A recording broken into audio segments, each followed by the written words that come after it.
the biggest problems.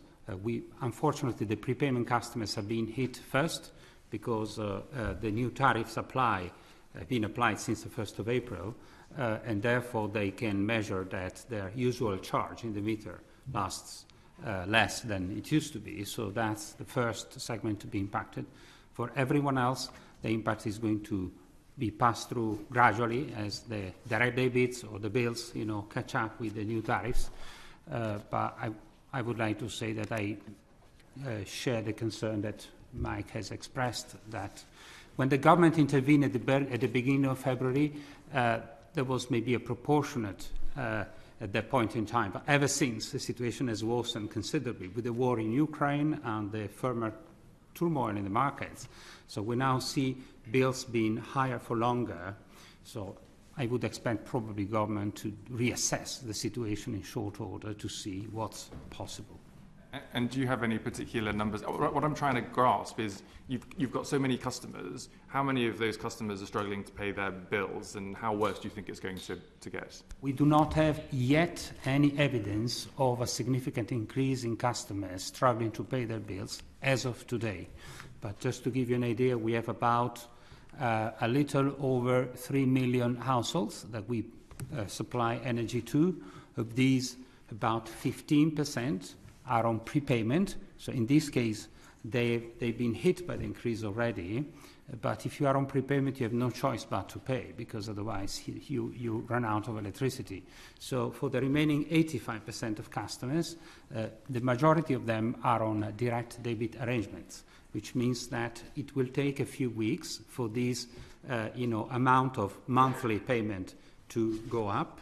And so at that point is when we expect to see issues. And I don't have any precise modeling number to give you, but I would say that we're certainly concerned as a business that a number of them will struggle to pay, and maybe it's not going to be bad debt necessarily, all of it, but it will certainly be an increase in debt. Thank you. Mr. O'Shea? So we have, let me add to my colleagues here, we have just about 10% of our customers who are currently late in payment. So 716,000 customers on average, they're about £440 in debt. That's an increase of 125,000 versus this time last year, and it's about £50 million of extra debt. So in total, there's about £315 million in debt that's outstanding. I think that what we've got to understand is, as Mr. Rossi says, it is right that prepayment customers have seen the increase already. However, your energy consumption by and large halves during the summer. And so the price has gone up by about 50% and the consumption's gone down by about 50%. We have 1.2 million customers on prepayment meters. So effectively they will be paying slightly more, but not much more. When you get to the 1st of October, their consumption will double, and if the price goes up, that's when we'll see the real impact of this. We've got another 2 million customers who pay on receipt of bills, and again, their consumption falls in the summer, whether it's heat because it's warmer or whether it's light because the days are longer. But when you get into winter, we'll see the real effect on prepayment customers in October, and we'll see the real effect on credit customers who pay on receipt of bill probably in December, January time. That's when, so there's still some time to do something with this, but we're seeing an uptick just now, but it will get worse without any further intervention come October, and a lot worse. Thank you. Mr. Anderson. Thank you, Chair. I'm hugely concerned for people, massively concerned. And for anyone out there, there's so many people who are going to struggle, really, really struggle with this issue. And we're seeing the start of that with our customers. Last week, we'd set up a new line for people to contact us. We had 8,000 calls last week alone for people coming through on the number with concerns about ability to pay. And that's us just in the first month, the first few weeks. We haven't seen it come through debt numbers yet, so I can't give you an increase in debt. It's too early for that. But a massive concern from people, a huge amount of anxiety from people on the phones about what they're going to do and the concern they face. And a real worry from them. A lot of people for the first time facing this issue, and they've never been in this position before. All we're doing with people just now is to encourage them to talk to us, to speak to us, because that's the way we can help them. And that's what we need people to do, is to keep contacting us. Like Mr O'Shea, my biggest concern is actually when we get to October, particularly around the most vulnerable and the poorest, and that tends to match with the people on a prepayment meter. Because as Mr O'Shea said, actually during the summer their consumption will go down, so their bills will be more manageable. Come October, that's going to get horrific, truly horrific. And it's got to a stage now where I honestly believe the size and scale of this is beyond what I can deal with. It's beyond what I think this industry can deal with. And I think it needs a massive shift, significant shift in the government policy and approach towards this. And that's the big question, isn't it? Because someone's going to have to stomach the cost of all of this. And it's either consumers, your companies and their shareholders, or the taxpayer.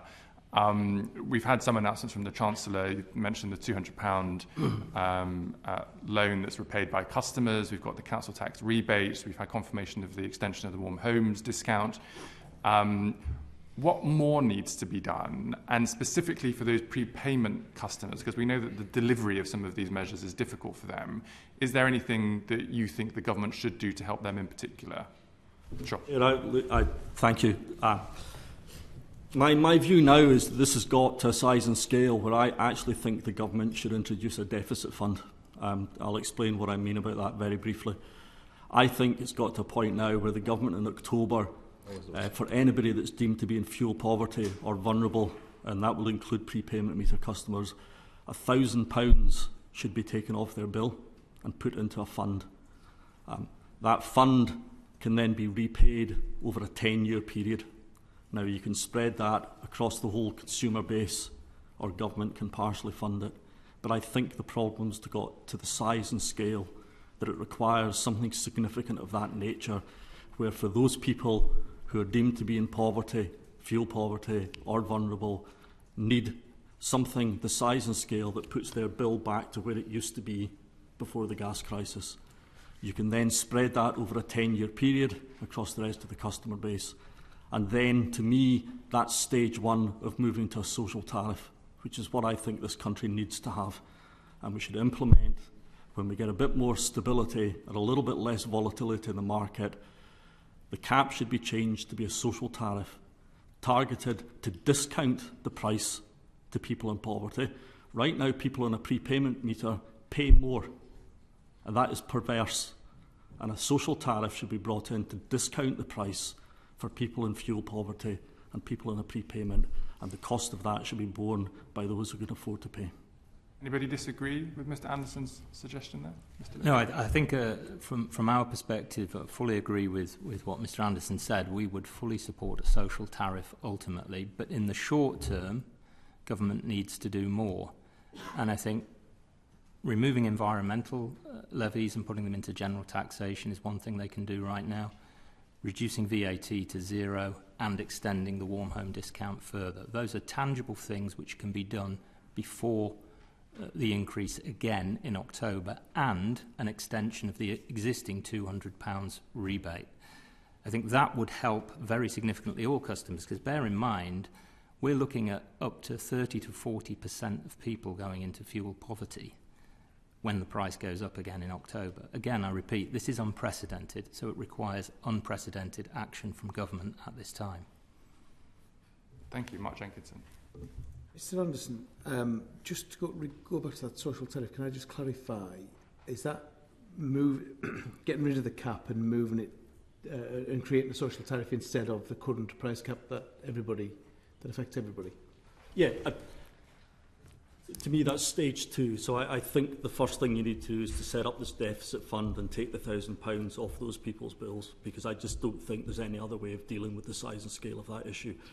Once you've got a market that's more stable, the gas price is more stable and less volatile, I think we should move to having a social tariff. I would convert the price cap into a social tariff, target it, whether it's the definition of fuel poverty, whether it's the definition of warm home discount, whether it's a new definition, I don't mind, and target it at a discounted price, not a capped price, a discounted price for people who struggle to pay.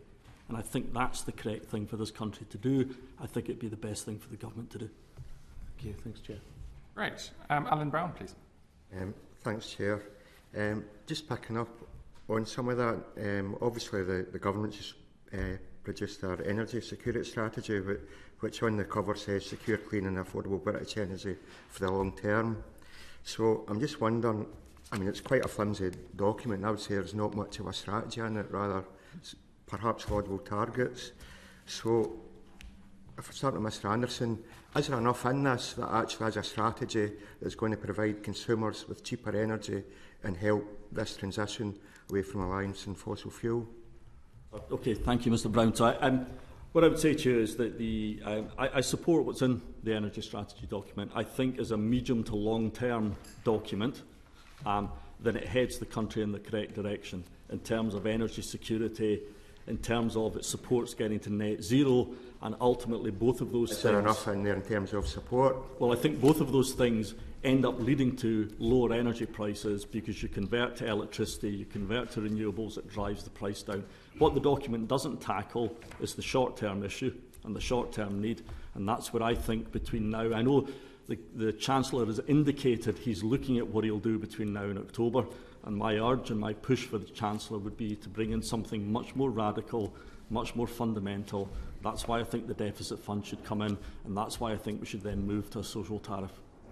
Okay, I'll come back to these type of costs because that is important.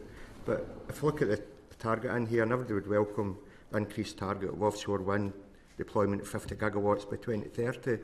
But equally, how realistic is that, given that I think there's going to be about 20 gigawatts deployed by 2025, so then we need to get another 30 online by 2030. So again, is there enough to get there? And what's the barriers? Because we spoke about transmission charges being a barrier, and now National Grid are looking at nodal pricing. Is that a risk? And what else needs to be done to make sure we hit that offshore wind target? I think there's a couple of fundamental... The encouraging thing about the strategy document, and I think it's the first time I've seen it in a document for a long time, is it talks about the need to invest in the grid. That is what's absolutely critical to everything this country wants to do in terms of net zero and in terms of energy security, whether it's renewables, whether it's onshore wind, offshore wind, solar, whether it's transport and whether it's heating. We need a massive wave of investment in the grid system to allow us to deliver that. That requires a fundamental change in the way we look at regulation and investment in the grid to allow us to do anticipatory investment, invest ahead of the need of time to make sure the country is prepared for it. It also requires a massive structural change in terms of the way we put stuff through the planning system and the environmental system. We need to get faster. The biggest difference for my organisation and our group between investing in the United Kingdom, Spain, America, Germany, France, Poland, Ireland, speed, speed, speed, speed. It's not to do with rate of return, it's not to do with profitability, it's speed. They all go faster than us. That's what we need to do, is we need to go faster. Ambitious targets are fantastic. I love them. I'll sign up to them all the time. But what you need to do is to change the underlying processes, the planning process, the grid process, the investment process, to allow you to hit that ambition. And Scotland having the highest transmission charges in Europe, that's not a barrier to deployment of renewables? Well, it's something that should be looked at as well as transmission charges. But what I would probably say to you just now, right now, today, I don't think anyone is not building a wind farm in Scotland because of transmission charges. I suspect they're not building a wind farm in Scotland today because it's taking too long to get it through the planning system, or they're waiting for the next CFD auction, or they can't get access to the grid. Charging should be looked at, and we should look at restructuring the charging system, but it's not, right now, I don't think it's the most fundamental issue. Mr Lewis, do you have anything to say about the strategy? You already spoke about levy costs, and clearly, if we massively ramp up towards these targets, at the moment that's a lot of policy costs that are going to be further added to energy bills. So. Well, it depends precisely how the new investment is funded. In the case of wind farms, of course, they're in the CFD mechanism, which means that over time, depending on precisely what the strike price is, that shouldn't put bills up too much. But our concern with the energy security strategy is actually it was an energy supply strategy, and we need also an energy demand strategy, i.e. energy efficiency. And for us, that was the big gap here. And these are things that we can do quickly.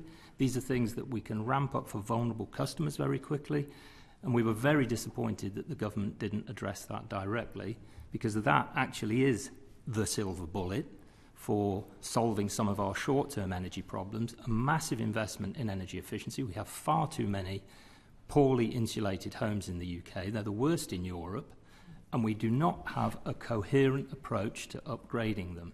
The ecosystem is a tried and tested, that's the energy company obligation, that is a tried and tested method. We would like to see that doubled, but funded through taxpayer funds, not through bills, because clearly that would add more to energy bills. And over time, that is the proven way to reduce bills significantly for customers. So we'd like to see a really coherent approach to energy efficiency in the social housing sector and the vulnerable sectors through programs like ECO and the Green Home Grants Local Authority scheme, which was very successful. At the same time, we'd like to see the able-to-pay market activated. We have a way of paying for this. It's called the mortgage market. It's a £275 billion market every year. We only need to get 3 to 5% of that directed towards investment in energy efficiency and other net zero upgrades like heat pumps, and we can tackle this problem by 2050. So what we'd like to see is every time somebody moves house, they're given a energy efficiency passport which says all the things they have to do, and they are given incentives to do that work by a certain time through things like reduction in stamp duty or council tax, which means we start to upgrade all of our homes to the highest levels of energy efficiency. And that was what was missing from the energy security strategy as far as we were concerned. Thanks. Mr Rossi, obviously new nuclear was one of the big headlines that the Prime Minister trailed in advance of the strategy. Now, in the Nuclear Finance Bill, when that went through Parliament, the government saw an impact assessment. Table 3 had estimated range of capital cost plus financing cost of a new nuclear station, depending on the hurdle rate, varying from £38 billion to £63 billion. Is that figures that you agree with for the capital and financing cost of a nuclear station? Yes, I would say that these analyses have been done by government, but I'm assuming they've been using assumptions. You know, the financing cost of a nuclear station is by far the largest contribution of the ultimate cost. These are infrastructures that take about 10 years to build and then 60 years to run. And so how much the cost of capital to do this build is the key variable. So a new nuclear station could add £63 billion commitment to I would say, you know, just to give you an idea, give you a very simple data. We know that we have one new nuclear power station in construction in Britain, which is Hinkley Point C, which is being built by EDF, and we're about halfway through construction.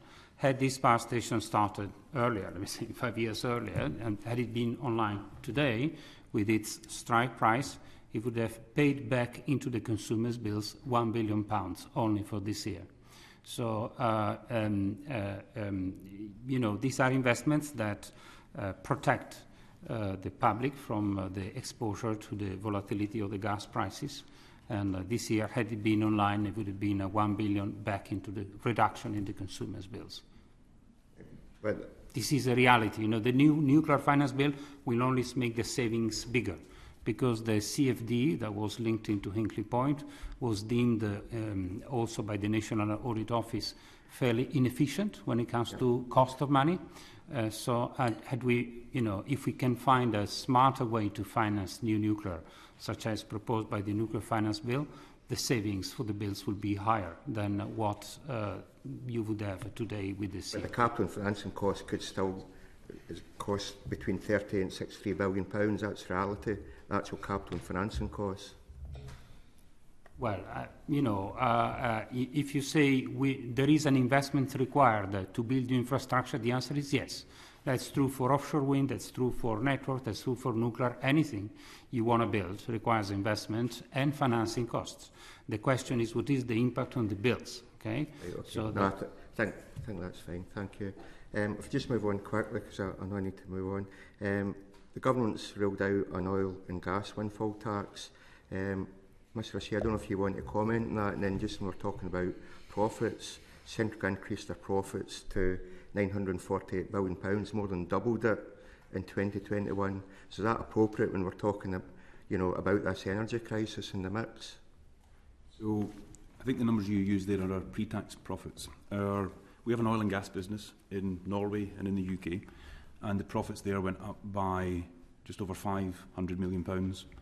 And within our biggest business, Spirit Energy, 90% of that increase in profit went in tax to the Norwegian government and to the UK government. And so there is a tax windfall from higher energy prices. The question is what the government does with that tax windfall. Now, when you talk about a windfall tax, if you leave aside the impact of a 10% windfall tax on Centrica for last year would have been £5 million. So it's not a material sum for the UK, because the majority of profits are in Norway and taxed at 78% by the Norwegian government. I think if you take Mr Rossi's answer in terms of the level of investment that are required, no matter what the type of energy generation is, I would suggest that as a country we've got to think about how we attract that investment. And it's clearly within the gift of policymakers to change the tax rates. I have seen in the past that changes in tax rates that might appear arbitrary can deter investment in the UK. So the impact of a windfall tax on Centrica for 2021 would not be large. So we don't really have a huge vested interest here. But I do think we've got to think about how do we make sure that the UK is the most attractive country for investment. How come you're making more money in Norway and you say you're paying more tax there? So why is that not a barrier to investment in Norway, but somehow changing the tax slightly in the UK is going to wreak havoc? No, Matt, sorry, my point is that in Norway the tax rate is 78%. It has been 78% for over 20 years. In the UK, the tax rate used to be as high as 93% for North Sea oil and gas, and successive administrations have reduced that. Today it's 40%. And one of the reasons for that was to try and stimulate investment. My point is not whether 40% is right in the UK. That's entirely up to policymakers. My point is, if we want to change the tax framework, we should do it with proper consultation, and we should do it for the long term and with an aim of attracting the right levels of investment. And if that number's not 40%, that's okay. Companies look for stability when they look where to invest their money. So I'm not arguing about the rate, simply about how do we make that change. And a one-off windfall tax, I think, in the past has been shown to deter investment. So I would suggest we should have a root and branch review of that and then decide what best gives us the outcome that we're looking for. One final question. It's to Mr Anderson. IBIS World reporting, and it's picked up in the Financial Times, that the distribution network operators have the highest profits of any sector. I'm just wondering if you can tell me, in terms of Scottish Power as a DNO, what's your profit margin before tax? So, thank you, Mr Brown. So I can send you and send profit margins to people. What I would say, though, is that a distribution company and a network company isn't rewarded and measured on profit margin. It's an investment company and a regulated rate of return. So for every pound I invest in the distribution system, I earn a strictly managed, regulated rate of return over 40 years. It takes 40 years to get the return.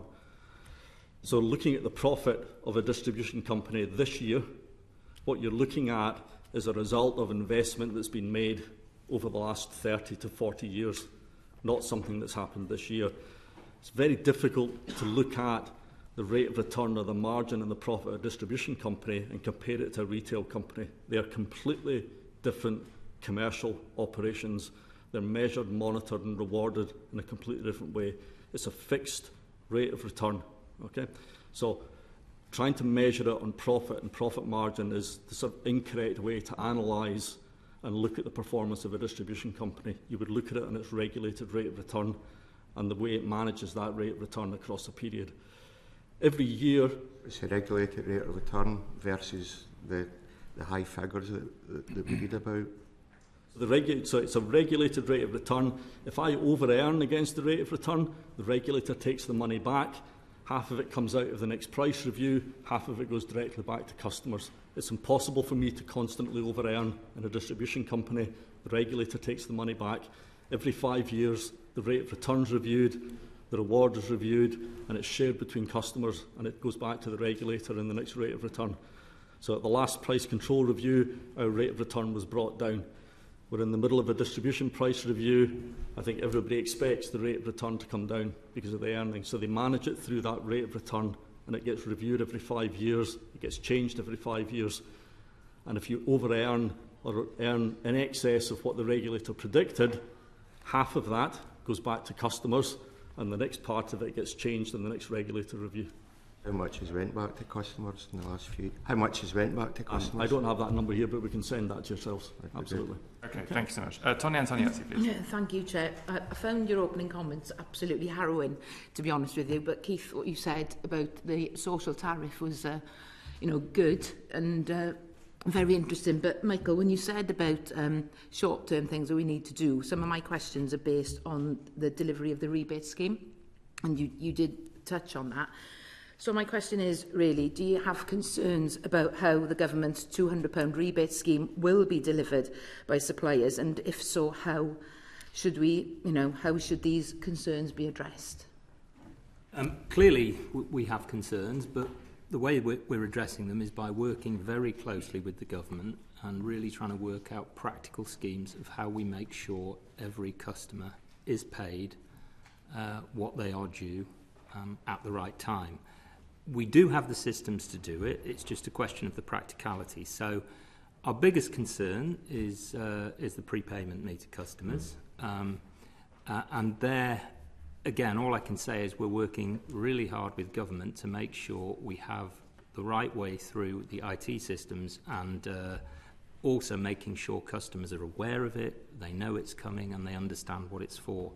So I don't think they're insurmountable, provided all of the suppliers work to get the thing operating by October. And once we've got the system in place, I think then we have the ability to change it if necessary. For instance, to increase the size if government decides that more help is needed, to increase the period over which the levy is reclaimed if prices don't fall as quickly as we might hope. So that system, I think, can in principle be made very effective, and we've got between now and October to make it happen. And how much do you expect this scheme to cost suppliers to administer? It's not a question we've discussed, to be perfectly honest, which leads me to believe it's not a significant cost. It's certainly not something we've discussed. We are quite prepared and ready to do it. And previously, when the government electricity rebate scheme, 30% of households using legacy prepayment meters didn't redeem their rebate. How are you going to engage customers to do that? That's precisely the point I was alluding to. We need to communicate with them constantly, give them all of the different communications channels we have with each and every customer who is in that situation, and make sure they're aware of it. And the onus is on us to make sure our customers understand what it is, what it's for, and why they've been given it. And we intend to do that. And that's encouraging, but sometimes when people are in debt or have problems paying, their relationship with their supplier, their relationship with the person they've got that issue with, breaks down. Yeah. So it's going to be especially difficult. And we will be pushing out messages constantly to ensure that they're aware that this is coming and what it's for. But of course, it's something that government can do as well through public information campaigns too. But it's critically important that customers are aware of it and that they understand what it is and what it's for. Okay, thank you, Michael. Simone, do you want to add to any of that? In particular, I would say that, like he said, there are some operational details still worked out on the way the rebate works. And clearly, no matter how much we communicate, some people will be caught unawares anyway. That's always happens. And the key question is, in fact, the subsequent phase of repayment, the opposite to the rebate, should I say, that is currently scheduled to happen in the next 4 years. And like we said at the beginning, I think this was deemed proportioned by government early February. We are now, end of April. The situation has changed significantly, unfortunately, for the worse. in terms of what the energy market looks like. So I sincerely expect government to reassess the situation. Have any of the three of you, got any forecasts for how much this is going to cost to administer, or is it insignificant, as Michael said? Not, I don't think, I would subscribe to this. We handle in our retail business dozens of schemes where we take money from customers to repay for various things, policy costs, etc. So it's a very complex machine. We are adding one cog to this machine, if I may say so. So in essence, the machine is not changing dramatically. I wouldn't be concerned about our ability to deliver the measures, provided that we resolve some of these, details. Yeah, okay. Chris? So we will bear the cost of this scheme, whatever the cost is.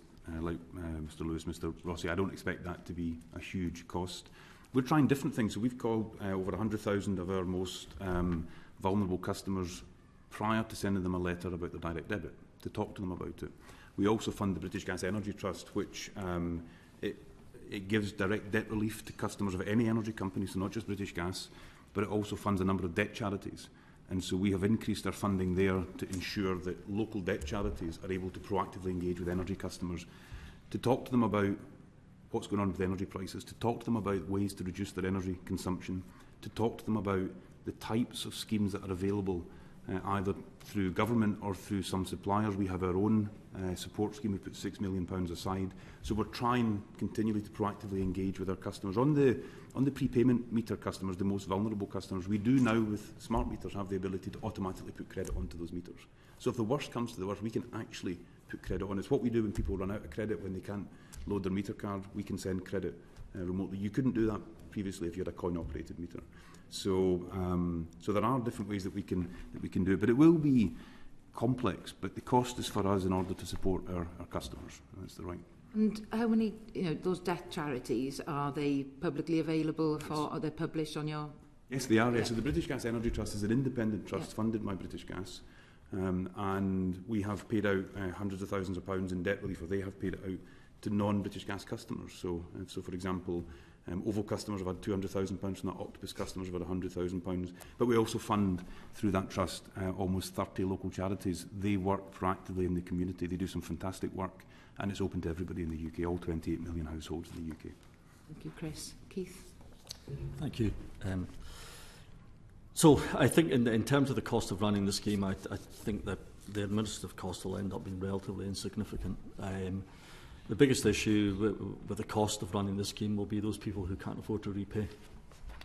And I think, because of the size and scale and what's likely to happen in October, although the £200 will help a little, there'll be a number of people who will never ever be able to repay it, and then there'll be the cost to be borne for that.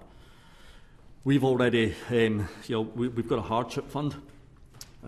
We put £5 million through that last year. We've been putting £5 million through that hardship fund for the last few years, and we will continue to do that, and people can get access to that. Again, it's run independently of the company, and the people who apply to it and look to access it are assessed independently from our view as a company. In addition to that, there's obviously access to things like the warm home discount, which is £140 per customer.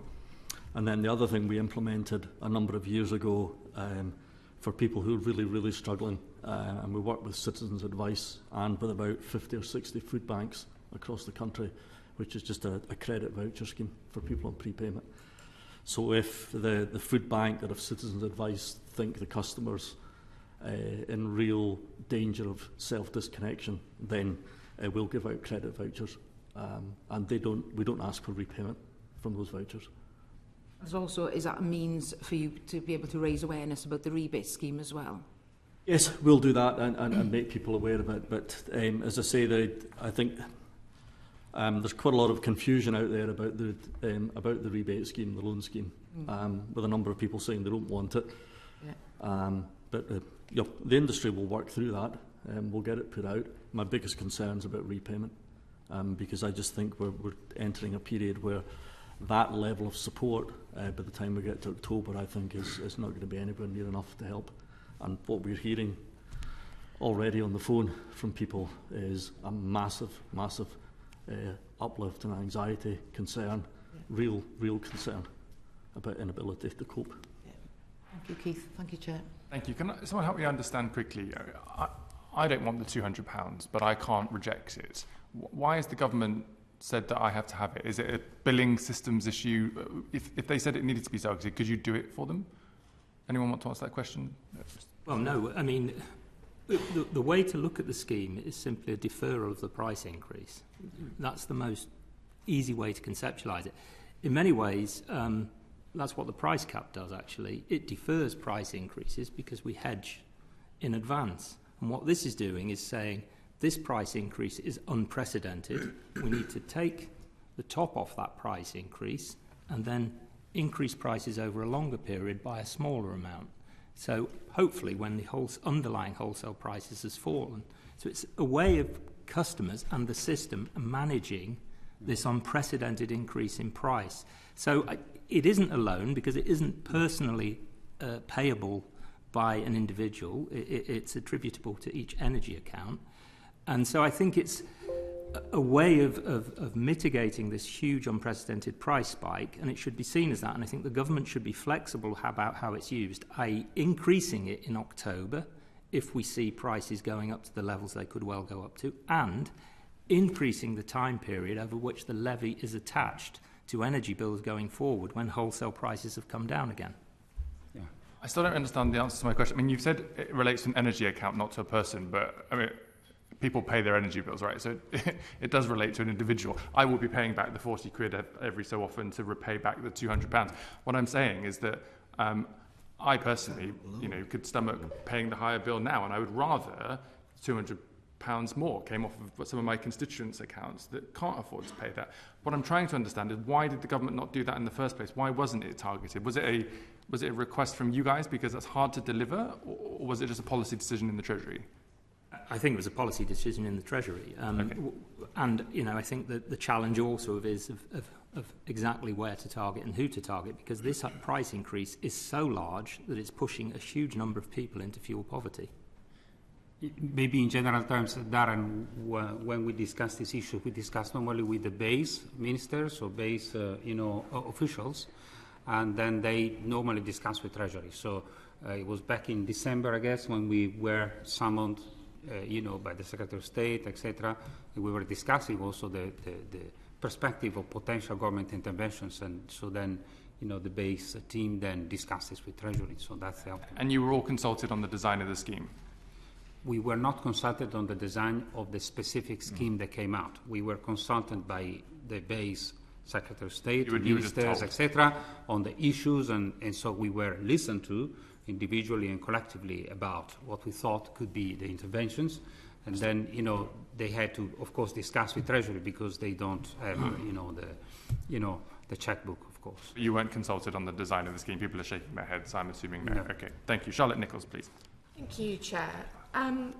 A whole host of issues concerning suppliers' treatment of customers has been reported to this committee already, and it's something that I'm sure I'm not alone in MPs around this table having mailbags increasingly filling up with these issues. I'm conscious of time, so I'm going to have to do this fairly sort of rapid fire, but I've got a few questions that I'd like to just get sort of brief answers from people on. First and foremost, one of the big issues that's been coming through is around the increase in the standing charges, because of course, customers can do everything they can to reduce their energy usage because they're concerned about the unit price of gas and electricity. But if your supplier has doubled your standing charge before you've so much as flicked a light bulb on, your bill has gone up significantly. So I'd like to know from each of you how much the standing charge for gas and electricity has gone up for your customers. If I could start with you, Mr. Lewis.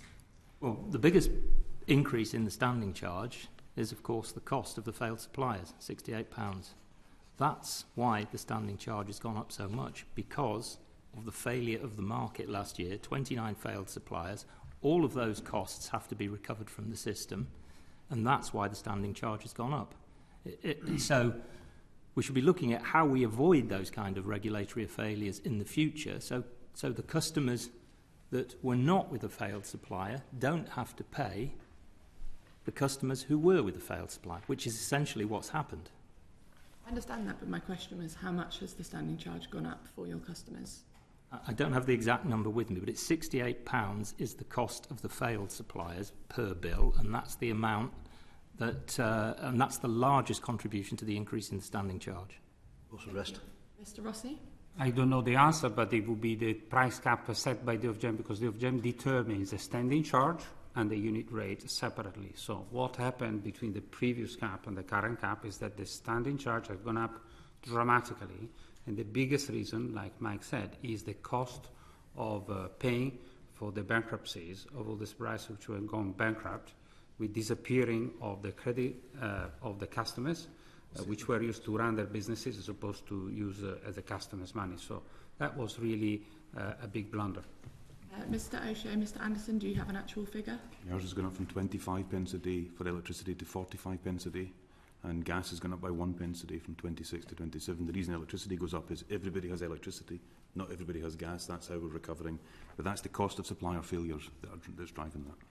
Anderson? I don't have the exact number, I can send it to you. So this one is, I'm going to go for a kind of yes-no, as I said, on the sort of time issue that we've got this morning. Can you confirm whether your business on any occasion has participated in increasing people's direct debits disproportionately?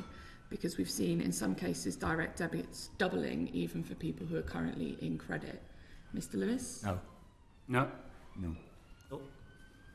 Can you confirm whether your business on any occasion has participated in encouraging customers to move onto a more expensive fixed tariff rather than the price cap, particularly those who have moved to a new home? Mr. Lewis? No.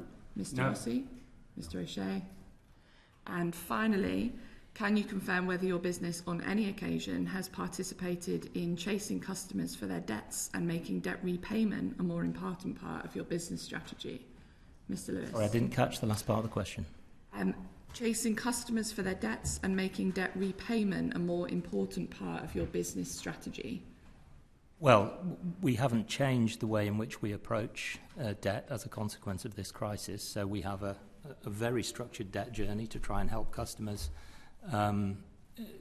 first of all, avoid getting into debt, and when they are in debt, to help them repay it. Thank you, Mr. Rossi. Yeah, no change for us either. Mr. O'Shea? No, as I say, our outstanding debt's gone up by more than £50 million in the past year. And Mr. Anderson? No change to the policy, but I will, in line with others, I will say to you that part of the process that we go through in terms of, I say, is about talking to customers, engaging with the customers and speaking to them, but we then need to go through the stages of debt collection. We've not changed any of those, we've not changed that process, but part of the process for the sector and the industry is that we need to be demonstrating and be seen to be trying to recover debt, because that debt cost gets spread across the rest of the customers through the regulatory process and the price cap. So the regulator wants to make sure we're doing everything we should be doing. Thank you, Chair. Conscious of time has already been said, so I'm going to recognise the fact that a number of the things I was going to talk about have actually been covered earlier, particularly in Tanya's area. But it's about the customer service, it's about the way you're looking after your customers is the sort of points that I want to come to. What we are hearing is that customer service is declining, call waiting times are on the rise, etc., etc., etc. You've all talked about the increased pressure that's coming onto the customer base and the way that it's having to work out what it's going to do. What have you done to make sure that as an organisation you can actually respond to this increase in demand in terms of giving customers guidance, giving them the support to try and get them to a place that gives them the best chance of coping with what's an incredibly difficult situation? I'll start from this end. Let's start with Mr. Anderson, please. Thank you. So, we've been retraining a lot of our call centre advisors because we've stopped selling, in effect. The vast majority of sales channels have closed down because as we're going through this year and customers are going through a maturity, the expectation is that now over 95% of them will just default to the price cap because that's what's happening in the sector.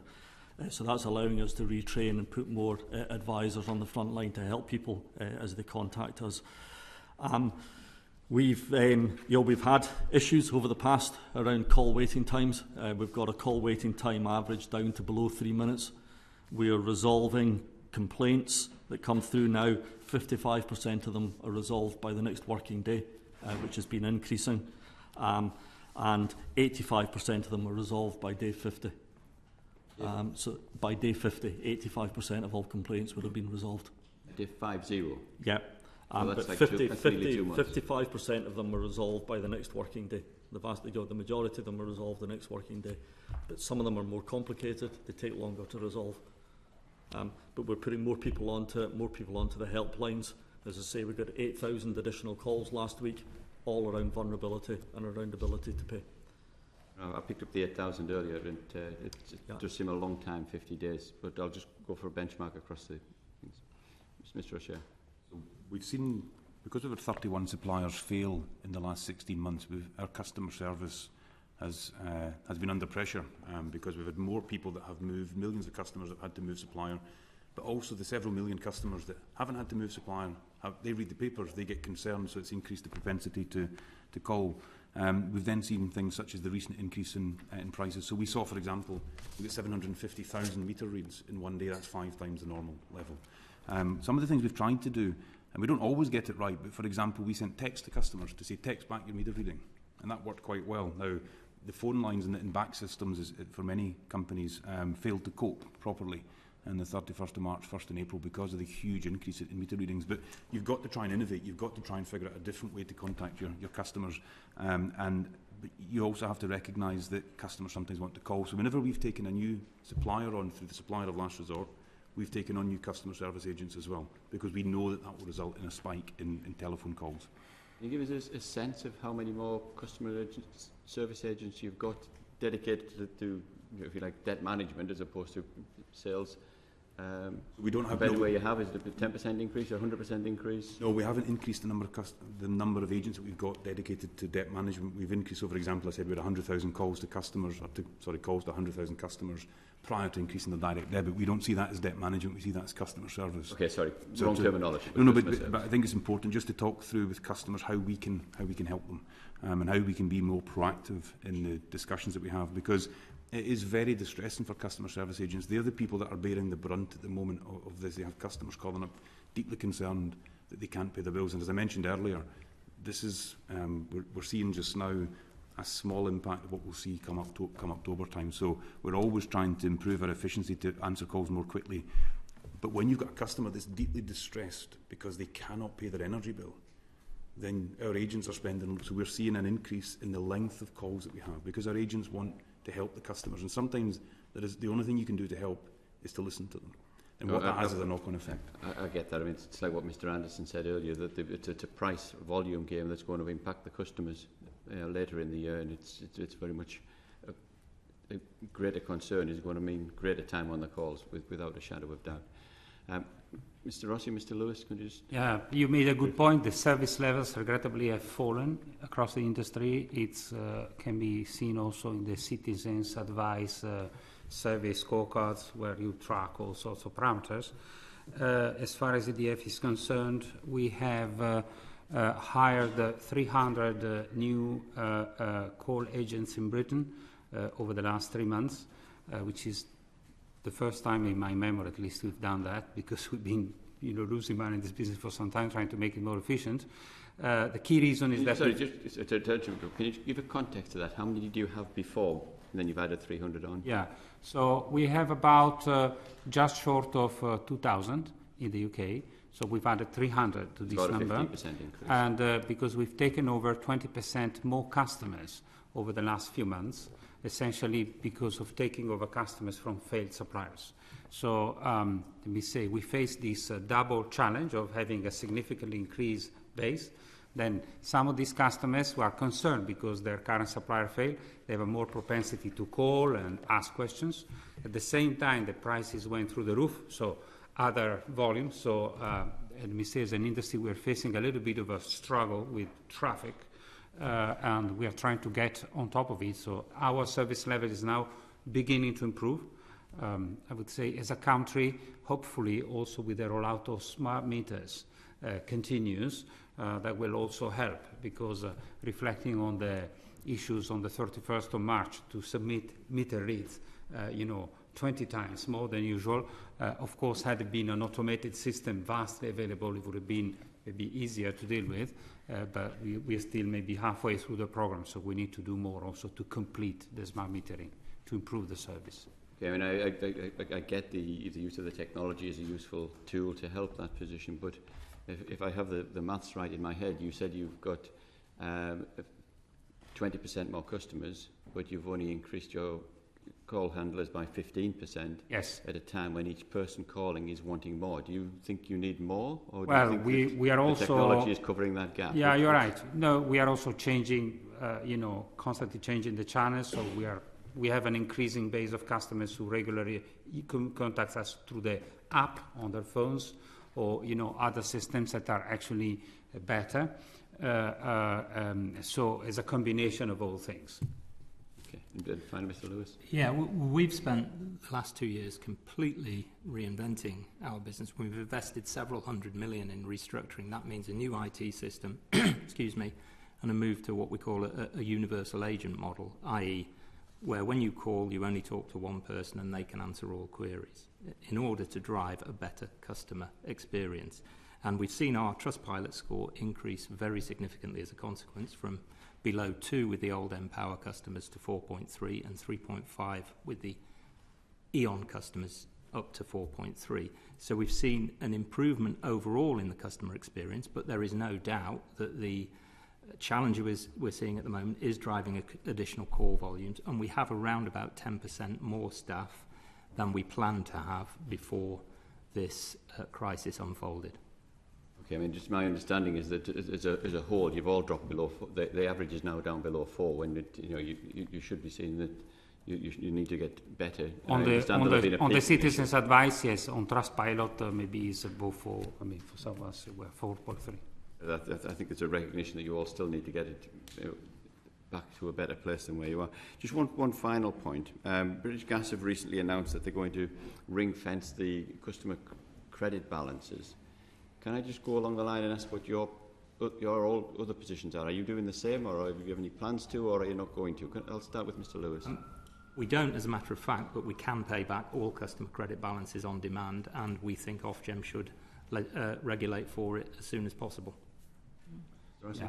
We don't yet do it, but like Mike said, we treat customers' money as customers' money, not that our money. We are fully supportive of the initiatives that Ofgem probably will take. It is a big contributor for the crisis that we've seen in the past, that the customers' money has been used for different reasons. These things shouldn't happen again. So I think it's a good measure to protect the market from this misuse. We don't do it right now.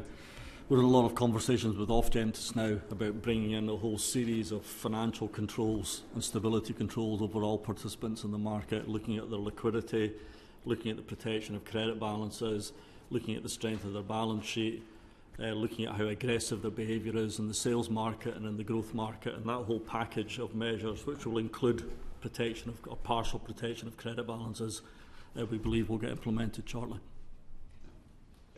Thank you. We have about 15 minutes left. Alexander Stafford, please. Thank you very much, Chair. And actually, picking up on your point, Mr. Anderson, you talked about what you want to see from Ofgem. I guess the question, though, to everyone on the panel is, what reforms do you want to see from Ofgem to make sure that the past failures of the market are not repeated, whether it's resources, powers, proposals, basically to improve financial resilience in the market? Oh, you already mentioned a few, Mr. Anderson. Do you want to kick off with a few? Yeah, absolutely. So, look, I think a lot has gone on in the market over the last 12, 18 months. And what I would say is that, to Ofgem, is their engagement with the industry, particularly over the last 6 to 9 months, has been fantastic. They have been doing, at least monthly calls, occasionally weekly calls, depending on how fast things were changing in the marketplace. And I think that's been very, very helpful, very, very powerful. I think Ofgem now fully understand the issues that we all face.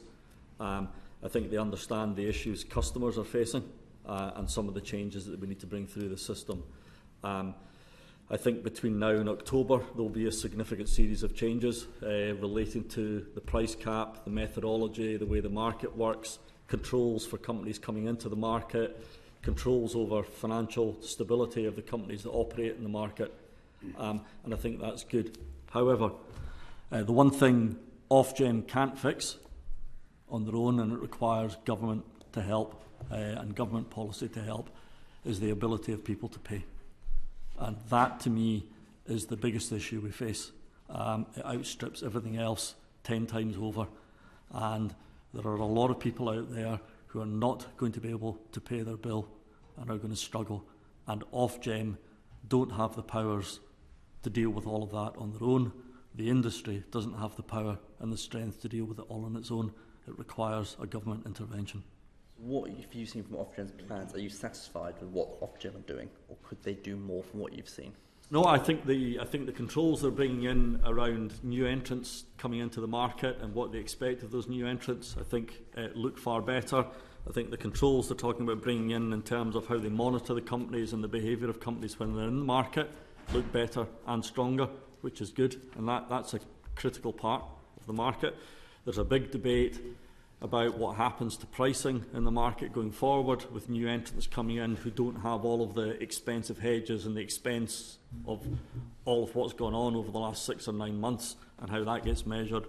Again, the proposals coming through from Ofgem look sensible. But as I say, none of that deals with the biggest issue. Sorry, Shay. Yes, we've been quite consistent, Colin, for 4 things for quite some time. Firstly, ring-fence customer credit balances. As we say, we already do that, and at the moment we've got £172 million worth of customers' money held separately. People involved in running energy companies should pass a fit and proper person test and shouldn't be allowed to be involved in running the company unless they pass that test. We have an insurance business in British Gas. I had to pass a fit and proper person test to be involved in the running of that business. It should apply to energy companies. We need to have proper capital adequacy rules, and we need to have proper risk management reviews. We need to treat energy retailers like financial services providers. We take a lot of customers' money, and 51 suppliers in the last 4 and a bit years have gone bust. They've taken £500 million of customers' money with them. I think that's scandalous. I think to Ms Nichols' point about the standing charge, 1/3 of the increase of the electricity standing charge is to repay customer credit balances that have disappeared. That money's been used to prop up companies' balance sheets. Now, you've had evidence from other companies to say that they use that to pay for energy in advance. Nobody pays for their energy in advance. That's not true. No energy company pays in advance. We get customers' money. It should be held separately. This applies in the legal profession. It applies in the banking profession. Some will argue that it should be a fractional deposit. That's not true. Over the 6 months of summer, people prepay for the 6 months of winter. So at the end of the year, we had £294 million of customer credit balances. Today it's 178, because people overpay in the summer and they draw down in the winter. This is not something that customers want to leave with you for years. The one thing I applaud Ofgem for, they published an open letter last week to say that they were thinking about this. The idea that you have transitional provisions, I think, should probably not be entertained. We should make sure that any company that is in our market is adequately capitalised. Shareholders have to make sure there's enough capital. This is a risky business. You have to have proper risk management techniques. If you don't have enough capital and you can't raise that capital, you don't belong in this market. So there should be no transition provisions. One thing I would say is that some of the changes that Ofgem want to make may require primary legislation. And if there's one thing, Mr Anderson made the point earlier about wind farms, if there's one thing, the quicker we can do this, the better we can protect customers. Just remember, every household in the UK, £68 to cover the cost of failures. And 1/3 of that is customers' money that has gone missing, been misappropriated. The last thing, if I may, and this is not for Ofgem, the Insolvency Service should pursue the managers, the directors, the executives of every failed company. Those that have misbehaved should feel the full force of the law. I think that would be a major deterrent. But these 4 things, the quicker we can put them in place, the quicker we can shake out the people in the market that are taking advantage of customers, that are using customers' money, maybe the same people that are ramping up direct debits. I worry that we may see more failures later this year, and it may actually dwarf the failures that we saw last year. Mr Rossi, on Ofgem. I think that the interaction with Ofgem over the last few months has been excellent. I think that they've been listening to all of us, maybe sometimes a bit of a cacophony, but a source also of agreement. I have to say, being participated in this process, I think it's created a lot of convergence amongst us in terms of what is in the best interest of a well-functioning market out there. My observation through this crisis is that probably Ofgem should be given more powers than what they have. I think they've been aware of issues, well before they manifested themselves, but they had their hands tied, let me say, from the constraints, very serious constraints with which they operate. I think we should trust the regulator to do a good job to regulate the industry and to give them a little more powers. In terms of policy, I don't have any particular, bright ideas to add to what my colleagues just said. My simple observation is to say that we come from the idolatry of switching, as the switching every year from jumping from tariff to tariff, most of which were unsustainable and led to the, to the bankruptcy of the companies and were propped up by, misuse of customer funds or renewable obligation funds, etc. So you would say that switching is not good for your business. No, switching is good. I think it's a very good that there is competition and innovation, and in this business, in this process, we shouldn't forget that there are also very innovative and great companies that are not sitting here right now. We are very good, but maybe etc. But certainly this has come to a cost, and maybe the cost is very significant. So I would say there are big learnings from all of us in this process. Finally, Mr. Lewis, on Ofgem and the future plans. I'd agree with most of what's been said by the colleagues. I would just emphasise one point, and this is a fundamental one that absolutely has to be got right, is ensuring that companies that come into this market put their own equity capital at risk. And that has not been happening. They've been gambling with customers' money. And they're not just gambling with their own customers' money, they're gambling with our customers' money, because our customers are having to pay an increased standing charge now as a consequence of all of those failures. So it's critical that companies that come in are properly capitalised with equity at risk, so there is no moral hazard, and when they fail, they lose their own money, they don't lose our customers' money. That's the single most important thing, and Ofgem, I think, get that and are working on it. The other thing is we need to make sure that people have the money to pay their bills as they fall due. Renewable obligation, for instance, they can wait many, many months before paying that, and often when the companies have gone bust, there is a big gap in their balance sheet. They don't have the money to pay the ROC, and again, that's mutualised across the other suppliers. Those are the key things I think I would add in addition to what the colleagues have already said. Thank you very much. Andy MacDonald, please. Thank you, Chair, and thanks to our witnesses for a fascinating session. Interesting that Ofgem isn't fit to repair these problems, and the industry isn't big enough or strong enough to do it by itself, so people are not going to be able to pay their bills as a net result of what is a collapsed market. So it's fascinating. The other point about socialising losses is not lost on anybody. So I'm sure we'll take that on board. But on a specific, Mr. O'Shea, you talked about the tests that you, about ring fencing and people being a fit and proper person and all the rest of it, with which I'd wholeheartedly agree. But your company's been rated the worst supplier on taking customers through the supplier of last resort process, with slow onboarding, poor customer services and delays to customers receiving their credit balances. I think Martin Lewis has told us that some people were waiting 4 months to get their credit balances. It's all well and good ring fencing it, but how's that happened? Why is that such a poor reflection on your company? So it's been deeply distressing. When a supplier goes bust, then Ofgem will transfer the customers, but an administrator is appointed for the company who's failed. In one case, it took 3 months. We need, when we take on the customers, we've taken on 9 customer books. We need a transitional service agreement. In one case, it took 3 months for that to be negotiated. The administrator of the failed company is not incentivised to do anything quickly. They wouldn't give us any information on credit balances. So we've had, and I've personally had customers that I've spoken to who've transferred over, they've had credit balances, but we've had to set up direct debits for them. They're several months into their journey with British Gas, and they're quite rightly deeply unhappy. Now, there's no consolation to them when I point out that we haven't yet received that information. The 2 worst transfers we've had are from PFP and People's Energy. People's Energy. It's deeply distressing because even when they've got screenshots, you say, look, I would love to take that, but I need to get the information. So we've pushed Ofgem to push the administrators. The worst one that we've seen has been Alvarez and Marshall. It took 3 months with People's Energy to negotiate a transitional services agreement. And that doesn't do, not only British Gas, but it doesn't do our industry any good. But we need to toughen that up. We need to have a more streamlined process. And we need to make sure that these administrators are acting in the best interest of the customers. They're actually acting in the best interest of the creditors, which often are the shareholders and the directors. And that's not right. Yeah, I totally subscribe to his views. Our experience has been awful with administrators. Behavior contrary to the interest of customers. Just looking at the creditors, I understand that's what they have to do by the law, but you know, under the circumstances, this has been aggravating already difficult situation. And what's the feed into bears on this, your experiences dealing with these administrators? Because we're hearing this quite with regularity, that this needs a root and branch reform of insolvency. Are you making those direct representations? Is there something that bears can hang on to and say, this is how we now to reinterpret this to change the law around administration?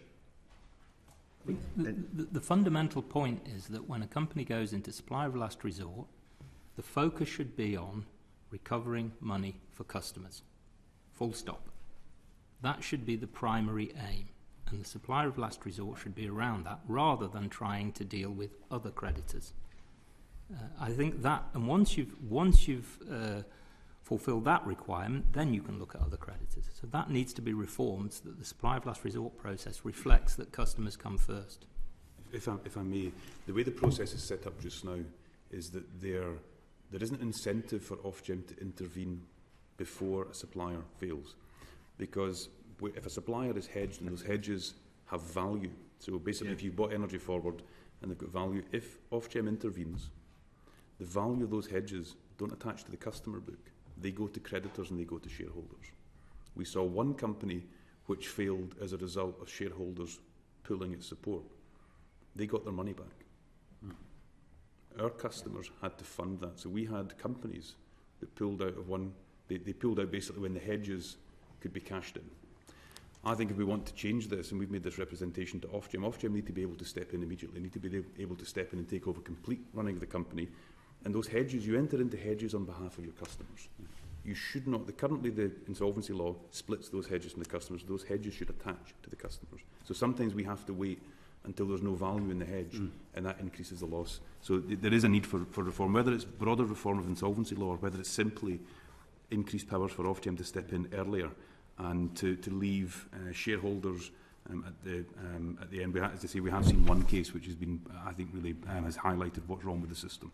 Yeah. There is one further point of this. I subscribe to all was said, but it's also that when a company enters supplier of last resort, the obligations of the supply license are lifted instantly. So that means that, in fact, those who are administrators of this company literally have no obligation to, adhere to the standards that the supply license requires. So this also is a further point of, potential reform, which would enable what they were saying.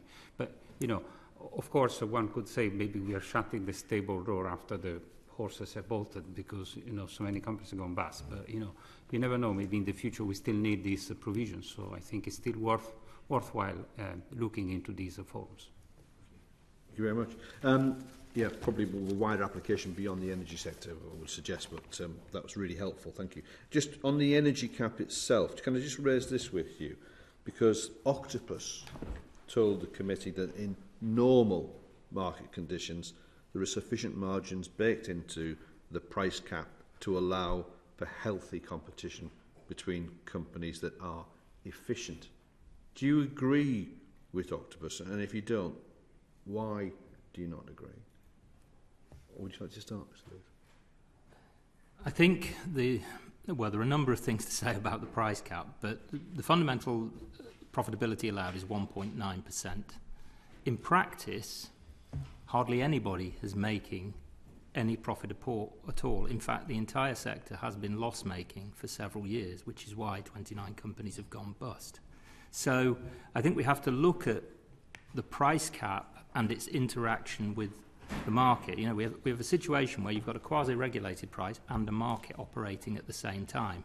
Our preference would be to move away from the evergreen standard variable tariff towards 12-month contracts and to have the cap move from a fixed cap to a relative cap to your lowest price. So that would keep everybody not able to offer deeply discounted prices to new customers while leaving existing customers on high prices, but it would also mean that the market could re-establish the right rhythm, so to speak. There's a problem with the cap as it is. It forces us to hedge in a certain way, and that has been at the root of a lot of the problems we've seen. So if it's twice a year, it's going to be this year. If we move to quarterly, how does that interrupt that rhythm and the sort of structure you're talking about? Well, if you move to quarterly, it reduces the volume risk, i.e., because we have to hedge for those customers, we have to hedge for 3-month periods rather than 6-month periods. But it increases another problem called backwardation, which is where I know that it gets very technical. That's the point. The key point is, though, a fixed price tariff in a market is very difficult without creating unintended consequences. If you move to a relative cap, you move away from those unintended consequences, plus a social tariff for vulnerable customers. I'm in favor of price regulation. I think that abandoning price regulation would be a mistake because customers have to be protected.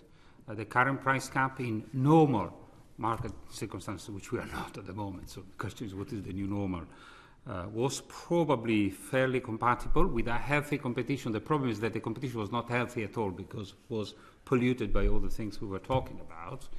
I think that your question reminds me of the, I think, 4-hour session that we were together with Ofgem maybe a month ago to discuss what kind of, tweaks or adjustments can be done to the price cap to make it, more functioning. And it is fair to say that there is a little bit of a debate about different technical solutions. So there are some defects that the current structure has highlighted pretty evidently. So maybe some improvements can be done. But I would say in general terms, I do not disagree with the general statement by Octopus.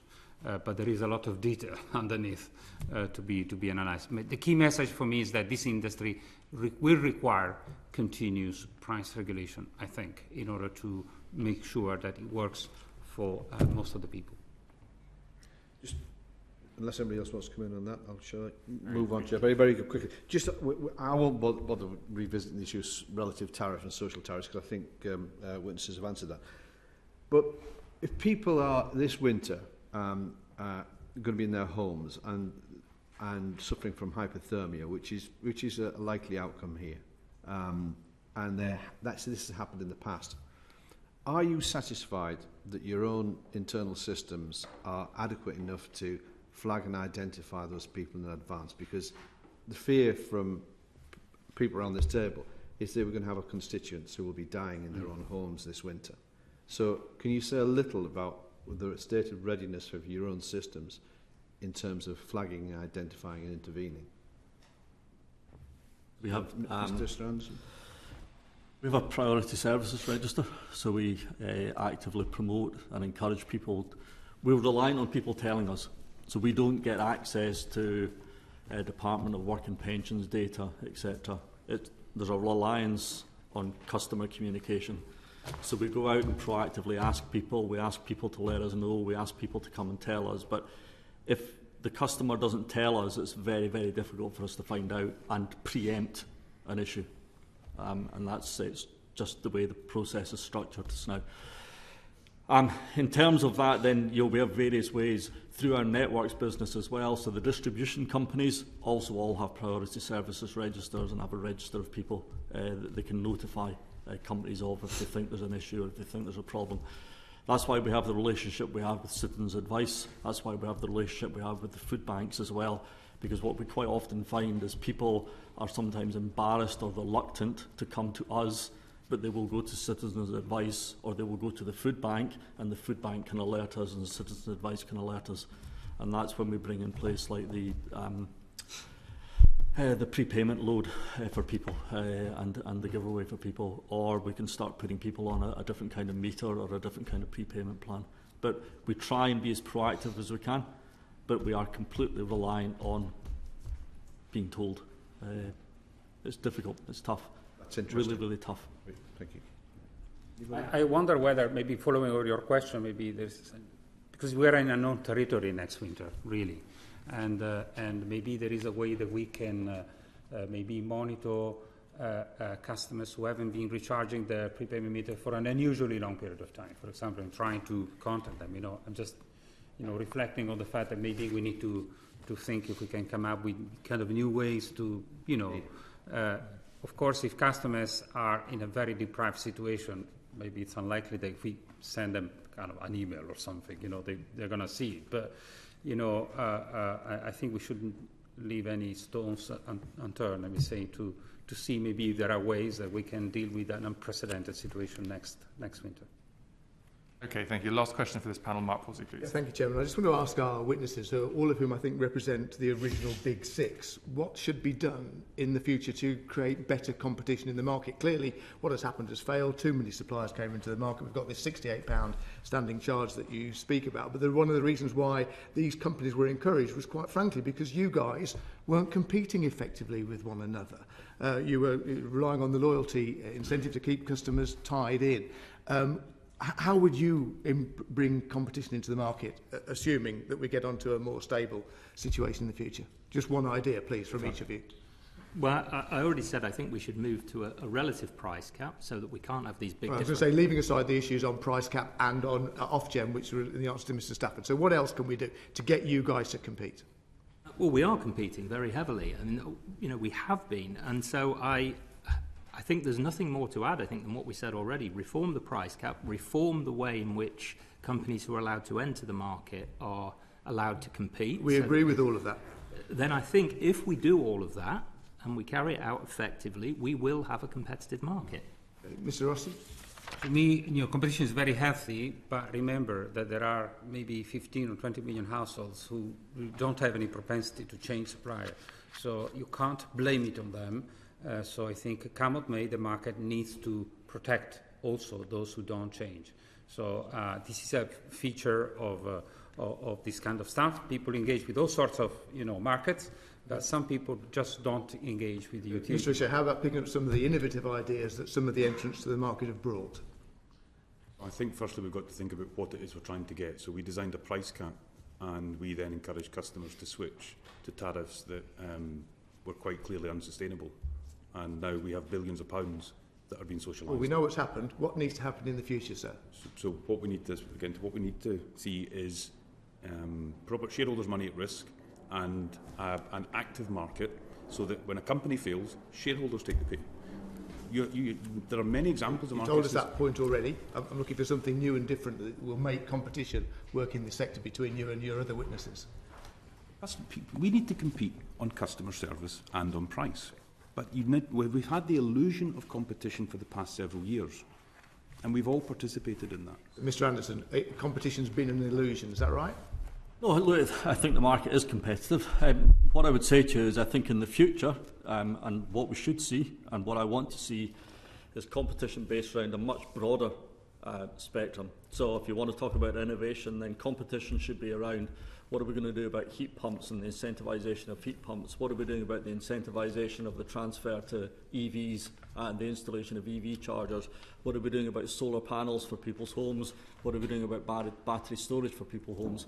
You then start to look at the energy wholesale market, and you look at how can people shift and move power about, and how can they be incentivised to do it. That's where all the innovation is, and that's where you'll see a completely different form of competition in the future. A competition on how do we support customers getting to net zero, how do we support customers in bringing down their energy cost, how do we support customers in managing and stabilising their energy uses. So that's where the competition will be in the future. The one thing we need to watch in doing that, because there's an offset around, if I want to convince you to install a heat pump, an EV, a solar panel, I want to keep you as a customer for a long time. The focus on switching has to change. I'm not saying switching is bad, But if all we worry about, which is what happened in the market, the regulator just worried about switching rates, I think it disincentivises the behaviour to see the real competition and innovation and the real competition in the new services and the real competition to get us to net zero. Okay, thank you, Chair. I just have one comment to that. Sorry, just very briefly. Building on what Keith said, this whole new market of flexible tariffs can only happen if we have 100% rollout of smart meters. So one thing is to make the smart meter programme mandatory. Thank you for that. Thank you to all four of you for your contributions this morning. I'm sorry that we've kept you for half an hour longer than we intended in this warm room, but we're grateful to all of you. We're now moving on to panel 2, which I understand will be on the screen. So Hayden Wood, CEO of Bulb Energy, is with us. Mr. Wood, hopefully you can hear us okay. Yes, I can. Thank you. Great. We can hear you fine too. Thank you. So we're just going to go straight into panel 2 now with these questions. And Mr. Wood, I understand from your biography that you provided management consultancy to the energy sector before you started Bulb Energy. Was that the basis on which you felt qualified to start an energy company? Yes, my co-founder and I had both worked in the energy sector before, and we noticed there were some things that we thought could change, could be made better for consumers, and it was with that intention and that idea that we started the company. And did the regulator Ofgem ask you about your experience as founders for running an energy company? We had early meetings with Ofgem. Yes, we also performed fit and proper tests for all of the senior executives at the company as part of the license conditions. Yes, I would say that was a process that we went through. What did you learn from going through the fit and proper person test with the regulator? Was it just an easy thing to do, or did you have to prepare or learn something in advance?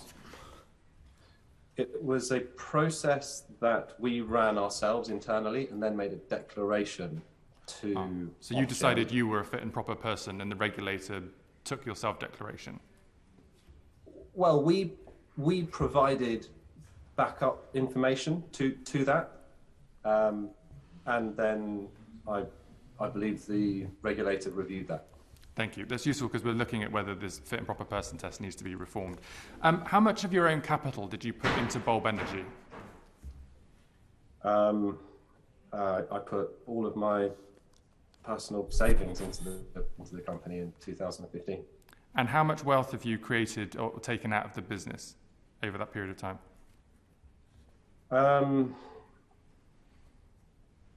Well, my salary now, in the last year that the company was running, was £250,000 a year. And you're still receiving a salary, aren't you, I think? Yes, the administrators, both Bulb and Simple, asked me to stay on to help. The reason I stayed on was because we wanted to support customers, have a smooth transition into special administration. Everything we're doing within the company right now is to try and minimise cost for consumers, minimise cost for taxpayers, and hopefully affect a sale of the company out of special administration to, again, reduce costs for government. Mm-hmm. And what's your salary at the moment? 'Cause it's being paid by taxpayers. It's the same. The same, 250,000 a year. Okay. The reason I asked the questions about how much of your own capital you put in and how much wealth you've created is we've just heard in the previous panel that lots of the challenger brands were able to essentially use customers' money to build businesses using risky financial strategies without taking any kind of personal stake or personal pain when those companies have gone bust. And now the taxpayer or the bill payer is having to pick up the tab. It was reported, I think, in the Telegraph that you personally had received around £120 million through the time that Bulb existed. Do you dispute that figure? I think that figure is taken from an article that was written maybe 2 or 3 years ago. And in that article, the journalist assumed the value of my personal shareholding in Bulb at the last valuation of the company when it raised funds, and applied an assumed valuation to those figures. When Bulb went into special administration, of course, all of my shareholding was wiped out, as was the shareholding of other people who owned shares in Bulb, was taken to zero. So Bulb's approach was to raise equity funding to fund the business. So we raised £1.3 million to start the company from investors. We then, a year or so later, raised £5.7 million. And then 18 months after that, we raised £60 million of investment to fund innovation, the software that we were developing to help give customers a better experience, and to pay for marketing, to acquire customers. Understood. And presumably, did you pay yourself dividends? No, we've never paid a dividend. Okay. Thank you for that. Charlotte Nichols, please. Thank you, Chair. And to declare an interest, I am a customer of Bulb.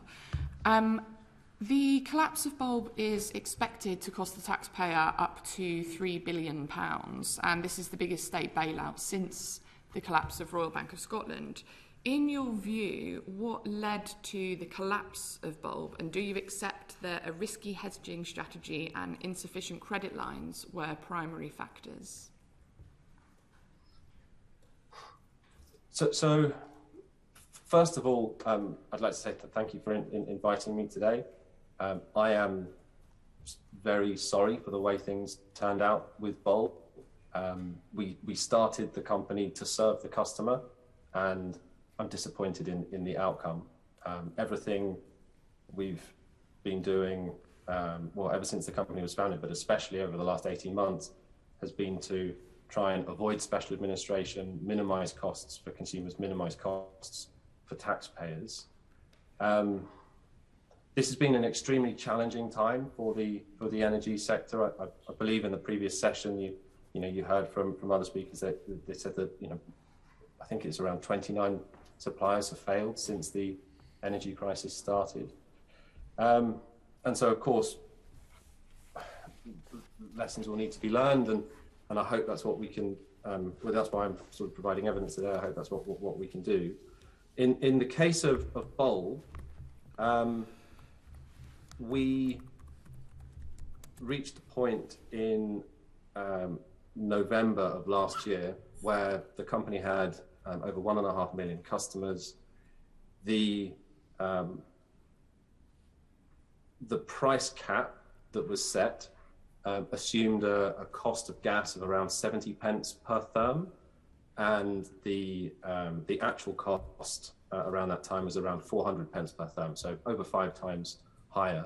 That meant that in November, Bulb had an obligation to supply customers with energy, but we couldn't afford the losses that supplying that energy would require.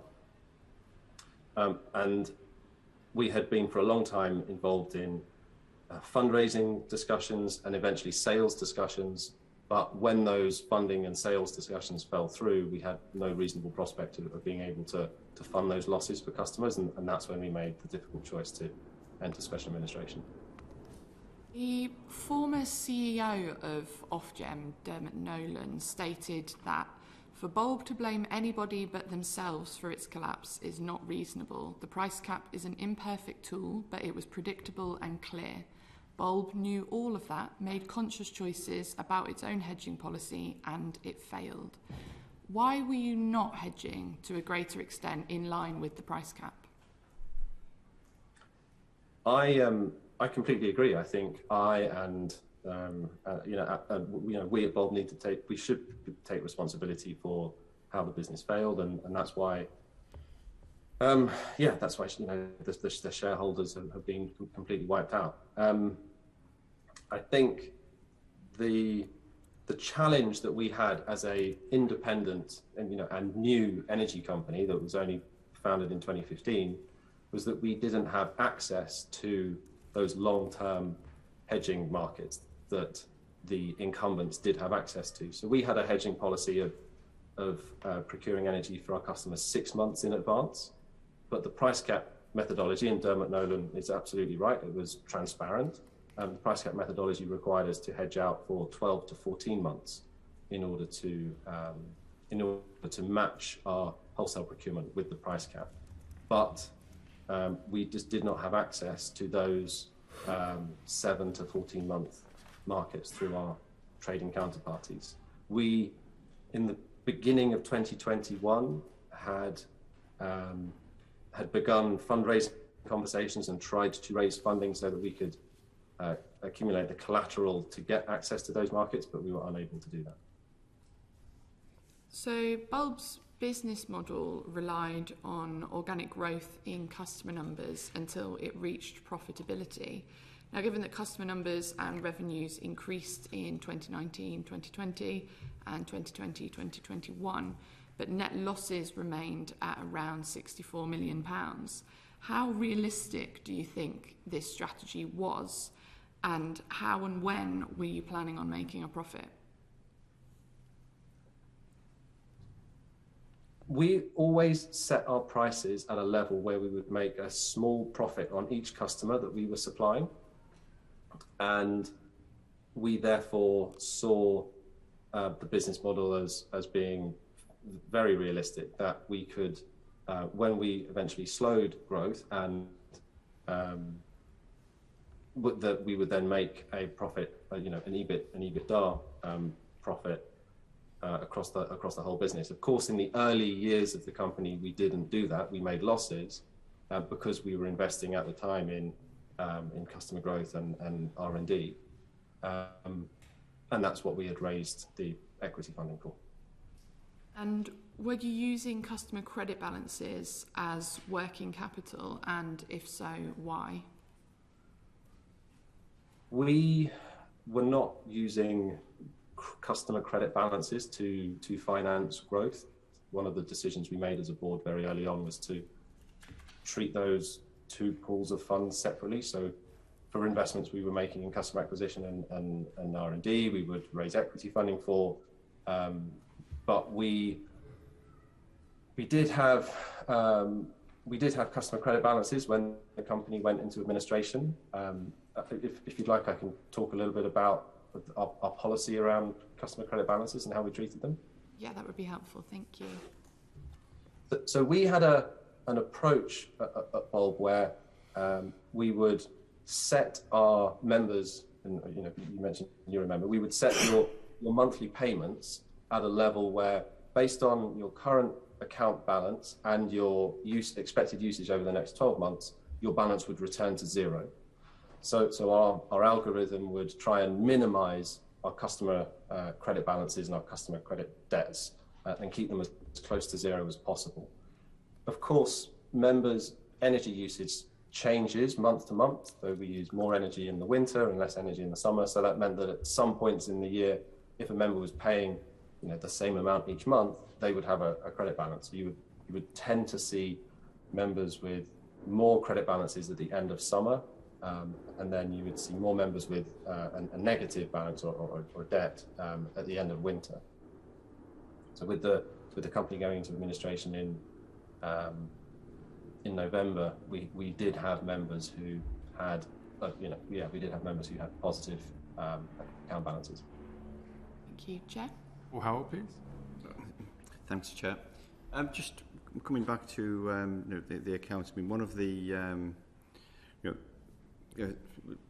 things we've talked about was the way the cash flow suffered from May 21. But when the accounts were finalised, you had your largest ever bank balance at 119 million. What happened to create that?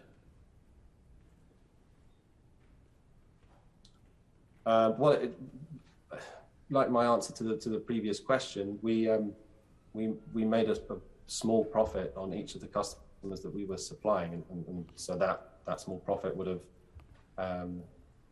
fed into the bank balance. It is a strange situation to think that a company would go into administration when it had around 120 million pounds in the bank, but the decision to go into administration was not because of how much cash we had in the bank. It was because we knew that over the next 6 months the company would not be able to fund the losses in supplying energy to customers, and as soon as we lost reasonable prospects of completing a sale or completing a fundraise, in order to minimise costs to the taxpayer and minimise costs to consumers, we had to put the company into administration at that point. Okay, yeah, I mean, your scenario is quite unusual because most companies go bust not because of profitability but because of cash flow. But I understand what you're saying. I understand the forward view that creates that, but it's just worth asking the question. But one thing that did happen in the last accounts was you had this one-off adjustment of 81 million that reduced the loss from 116 to 35 million. Could you just explain what the one-off exceptional item was? Absolutely. So we were in the middle of a sales process where we had multiple interested parties that were going to acquire Bulb, and this would mean that there would be no special administration and that there would be no additional costs for the taxpayer or for the energy consumer. So we were pursuing that process as hard as we could. We were informed by one of our trading counterparties that there was a risk that they would sell the hedges that we had purchased in advance for the, I believe it was for the latter half of December. And so we took a view that the sales process there was a strong likelihood of the sales process completing, that there was a high risk of those hedges diminishing in value through a disorganized sale executed by the trading counterparty, not by ourselves. And so in order to extend the runway of the company and increase the chances of completing that sale process and avoiding special administration, we sold some of the hedges for the second half of December in order to provide that capital and provide that additional runway to support the sales process. You've just answered my next question, but in terms of hedges, were they the only hedges you sold on, or did you attempt to sell any others on, or have you sold them in the past? No, that was the only. It was an unprecedented situation. That was the only time we did that. Thank you, Chair. Thank you, Andy McDonald. Thanks, Chair. Mr. Wood, the company's gone bust and been underwritten by the government. Why should taxpayers be paying your continuing salary at £250,000 a year? Is that morally justifiable? I think everything we're doing right now is to try and complete a sale of the company so that we can minimise the cost to taxpayers and minimise the disruption to consumers. The work that the team and I have done over the last 6 months is we've been working incredibly hard, both on the sales process, but also on executing a very complicated price change and supporting customers through what has already been a very challenging time in the energy market. Okay. Quite frankly, I think a lot of us find that staggering, that you just continue to be paid the same salary that you were pre-collapse. But in 2021, prior to the administration, you tried to raise money to stay afloat. That was either through an equity issue or the sale of the business. What offers did you receive, and why weren't they successful? Well, there were, I guess I'd say there were probably 3 stages to this process. So the first stage was a fundraising process. The second stage was a sale process, and then the third stage was a sale process that required government support. And as we went through each of those 3 stages, because the reason we went through each of those 3 stages is because energy prices were going up and up and up, and making a sale of the business more and more challenging. Yeah. So what offers did you get? Would you like? I'll talk about the offers at the final stage, stage 3. I'm bound by non-disclosure agreements, so I can't share the specific names of the energy suppliers or the details of the commercials, but we had multiple interested parties at the final stage, and through the month of October and November, we had been working with Ofgem on a structure for how, and a structure and a process for how these buyers could acquire bulb, inject private capital into the business, and then as part of that process, access the funding that's similar to the supplier of last resort process that have been used with other energy suppliers. We had been calculating those figures in detail and had worked out that it would save both the taxpayer and the consumer a significant sum of money to go through that process. We took that proposal to BEIS, but they decided not to pursue it. Well, The Guardian reports that you were determined to raise money at higher valuations than you were being offered by investors. So did you reject offers that were made to you? And why do you think you were worth more than potential investors thought you were worth? Sorry, I didn't fully understand your first question. If your question is, did we reject offers from investors? The answer is no. Okay. We didn't reject any offers. We didn't assume that the company was worth any value. We were, just to sort of say again, everything we were doing from sort of late summer, autumn onwards was trying to avoid special administration and avoid the cost to taxpayers. There was an acceptance by the board and all the major shareholders that the shares in the company were worth nothing, and that there was, we weren't trying to retain share value at that point.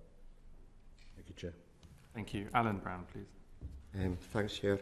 It's been widely reported that since going into the special administration regime, that the government's actually blocked bulb trying to hedge forward. And we know that was one of the reasons bulb went into administration anyway, because of the lack of hedging. Is that correct? The government blocked it? And if so, was you consulted on that decision, and who would consult you on it?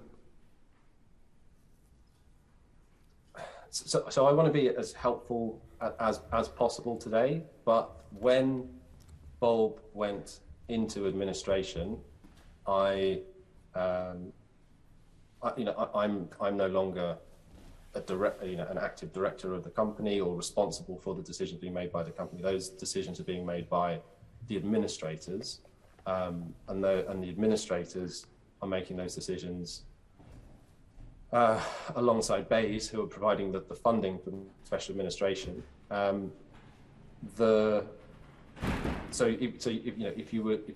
If you need to ask questions about decisions made by the administrators and how they chose to hedge energy forward, okay. So you don't know if the government blocked hedging looking ahead. You don't know at all. I was not involved. So I believe that those would have been conversations between Teneo and BEIS. And do you think it happened, though? Do you think that was a decision the government took, was not to hedge forward? I wasn't party to those conversations. I can't tell you either way. So you don't know. You're still getting paid, as we've spoke about. You're still getting paid your £250,000 salary, but you don't know if the government blocked hedging or not. No, I don't. Okay. I wasn't in that meeting.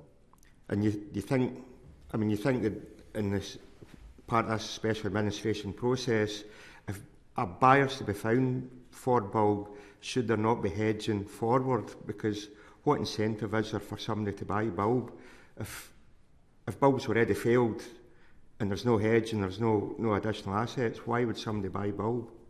I think that you've touched on something that's very important for potential acquirers, because there is, of course, a risk when you acquire the business that wholesale prices move, and without the hedges, that would increase the liability that any new owner may have in owning the business. Again, that is something that's subject to ongoing commercial discussions between the administrators and potential new owners. And I think I couldn't share more on Okay, that. we're now 5 months down the line in the special administration regime, and while you're saying you're not the decision maker anymore, I mean, what would be a realistic time frame for a sale if it's going to happen? And if a sale doesn't happen, what's the next steps? I'm very sorry. I don't mean to be unhelpful. I'm not trying to block your questions here, but I can't speak about the about what views the administrator may or may not have on the length of the sale process or what they'll do. Okay, but you say you stayed on as chief executive, and part of that staying on that role was to help get a sale and to protect bulk customers as they are. So surely you must now have a feel, as a sale imminent, or is something else going to have to happen?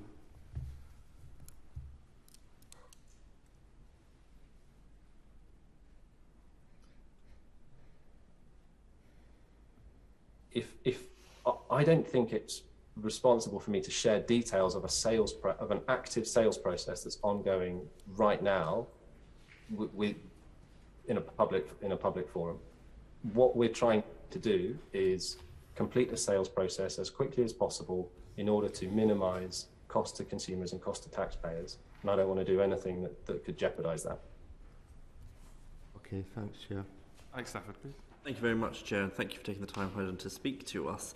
A bit more about the remuneration, please, and executive. So you're still earning £250,000 a year. What's your bonus structure currently? My personal bonus structure? Yes. I've never received a bonus. You've never received a bonus, and you're not in line to receive any bonus at the moment. Is that correct? Okay. No. And your executive team and your directors, have they been paid bonuses previously, and what was the scope for their bonus structures? I believe in the sort of 6-year history of the company, members of the top team have received bonuses when they've achieved, outperformed and achieved their goals. I don't think there have been any bonuses within the top team for the last 2 years, from memory.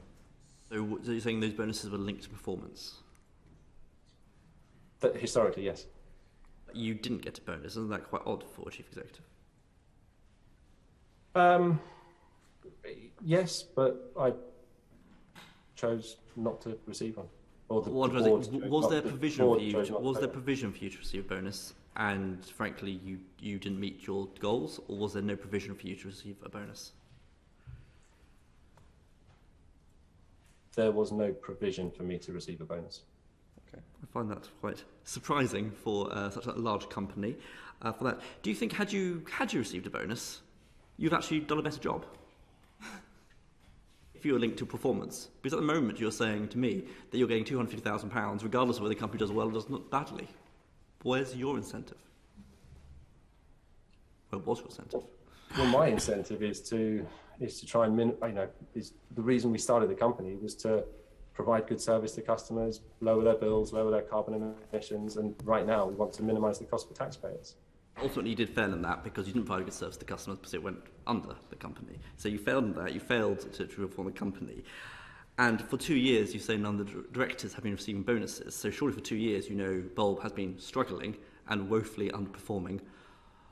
Wasn't that massive red flags? You said no bonuses have been given for 2 years. You've also been saying we worry about the company for 18 months. That's a 6-year gap. And anyone who's worked in business knows that bonuses are looked at for quite some time before that. So you clearly were worried about the performance of the company, the performance of directors, for more than 2 years. I don't agree with your analysis that a bonus payment is the only way of judging whether somebody's performing in their role. But you've already said that the bonuses were linked to performance. And if they didn't get the bonus, that's because the performance wasn't up to it, which means the company wasn't performing how it should. That's how I'm reading bonus payments when they're linked to performance. And if they haven't been paid for over 2 years, that means the executives have not been performing for over 2 years, which means that was a problem. I think that well, speaking personally, I think that the team at Bulb have performed very well, and I'm proud of the team that we have. And excuse me, you're proud. The team worked very well, and you're proud of the company going under and over 1 million customers being out of it. And we already heard that every single one of your customers who have failed for this is costing those who don't work with Bulb £68 to their standard orders. And you say that's done well? I would say that's done no, very I don't think so. And so, I'm sorry, I was going to continue to say that the energy crisis of last year was, I think everyone agrees, unprecedented and unfortunately led to the company failing. A lot of the senior executives in our company were incentivized by their ownership in shares, not by their salary. That's why a lot of people join startups and companies like Bulb. And of course, those individuals and those executives have received no value for the options that they've received through that remuneration scheme. I'm not sure I get to see answer my question, but I do find it odd once again that you go back to the gas prices saying and blame from last year for Bulb's issues when you haven't paid any performance bonuses for over 2 years, which implies there's a deep-rooted seated problem to me, but I'm sure the Chair will put this forward. Thank you. Thank you. Richard Fuller, please. Thank you, Chair. Mr. Wood, when did you realise you were out of your depth?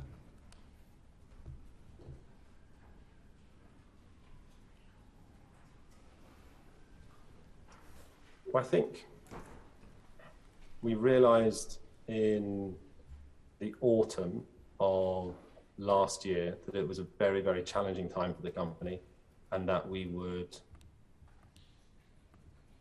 that's why we needed to change the fundraising process into a sale process, and eventually made the choice to put the company into administration. Was that a decision that you came to yourself or with you and your colleague Mr. Goodker, or did you have strong support on your board from an array of experienced executives who'd run more than one business before? The latter. We had a strong board of experienced executives and we made the decision as a board. Thank you. Mr. Wood, I'm just trying, I can sense a great deal of personal regret that your business has failed. And I'm grateful that you've taken the time to answer our questions today. What I'm trying to understand is whether, I mean, it's easy for us in retrospect to say you weren't hedging properly, you didn't have proper capital adequacy, you were taking risky business decisions. I'm trying to understand if you got in that position because either you knew it was high risk and decided to do it anyway, or you just didn't know that it was high risk and kind of tried to find your way through this kind of high growth tech-led climate change kind of, let's change the world kind of business. Or whether it was because the regulator wasn't coming in and checking your financial reporting, capital adequacy, hedging strategy adequately, so you didn't have proper supervision and oversight. Which was it, or was it all three? Well, I can assure you that we never adopted we never adopted a high risk approach, and we were willing to risk the company failing. We had. That's the key thing, isn't it? That's the key thing, Mr. Wood. You didn't think it was a high risk strategy, but it was, and you should have known that. So either you didn't know it because you didn't have people that knew it was a high risk strategy telling you it was, or the regulator wasn't telling you that it was. At which point did you realise it was a high risk strategy? When you'd failed?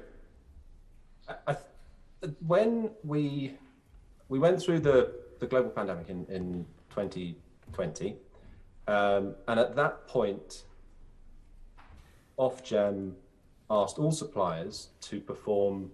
Yeah, we're aware of that. Financial reporting and accounts updates. Financial resilience checks, scenario checks, and then from that point onwards, I think every supplier was submitting monthly financials to Ofgem across a variety of. And so it was at that point that the regulator said to you, "There is a risk here." And by the way, those financial scenarios that we submitted to Ofgem was something that we've been running within the company for years beforehand. You thought it was fine. Up until the summer, actually the autumn of last year, we'd been running those models. We had not seen a significant risk. In fact, we'd been told by Ofgem in that autumn that they saw Bulb as a well-run supplier, a good company. I think hindsight is a wonderful thing.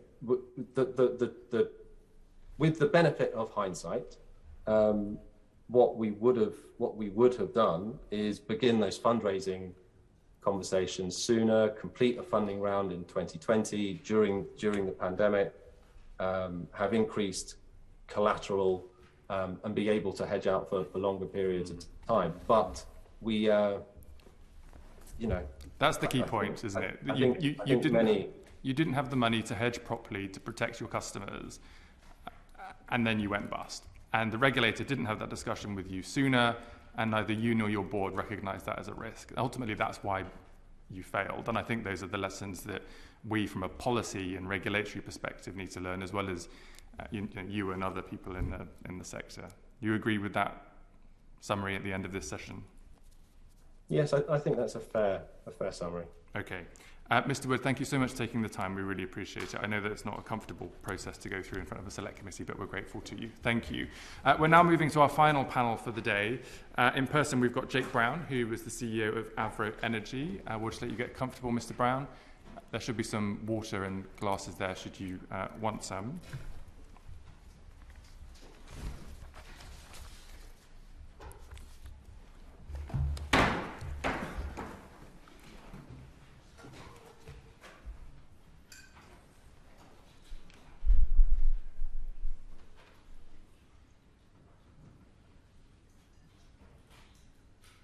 Okay, welcome, Mr. Brown. Thank you for coming to give evidence today. We appreciate it.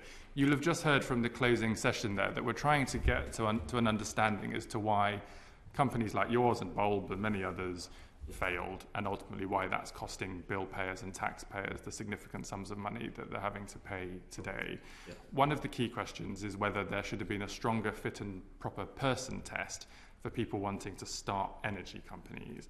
Now, I understand that you were a university student studying law at Birmingham University and you decided to start your energy company. Yeah. I'm interested to know, why do you think you were qualified to do that? I think there's a lot of diversity in the industry. People have come from all different backgrounds. There's some companies which are still succeeding now, which are still trading now, which the actual founders don't come from an energy background. And I think that was a lot of the problem with energy previously was, it needed people to take a bit of a different view on it. Consumers weren't happy. Bills were high. I know we're talking about high bills now, but bills were high back then. So that's the way I saw it. That it was an opportunity to try and bring technology into a business and develop it from there. And why did you feel qualified to take this technology-led approach? I don't wish to suggest that young people can't start businesses, but I mean, you were in the middle of your undergraduate law degray. What made you feel like you were qualified? It wasn't until I actually finished at uni that really I started Avro. But I suppose there's not a degree you can take in energy supply. It's a bit of a process you learn as you go on. But I think if you look at our results over the 5 years, I think we were a profitable 4 out of 5, which I think is almost probably best in class outside of the larger incumbents that have been established for decades. And presumably you went through the same process that Mr. Wood did, where you had to submit paperwork to Ofgem, the regulator, to substantiate why you felt you were a fit and proper person to run an energy company. I don't believe I've ever done a fit and proper test on with Ofgem. I don't believe so, unless they've done a background thing on me. I don't ever remember filling anything in specifically. Okay.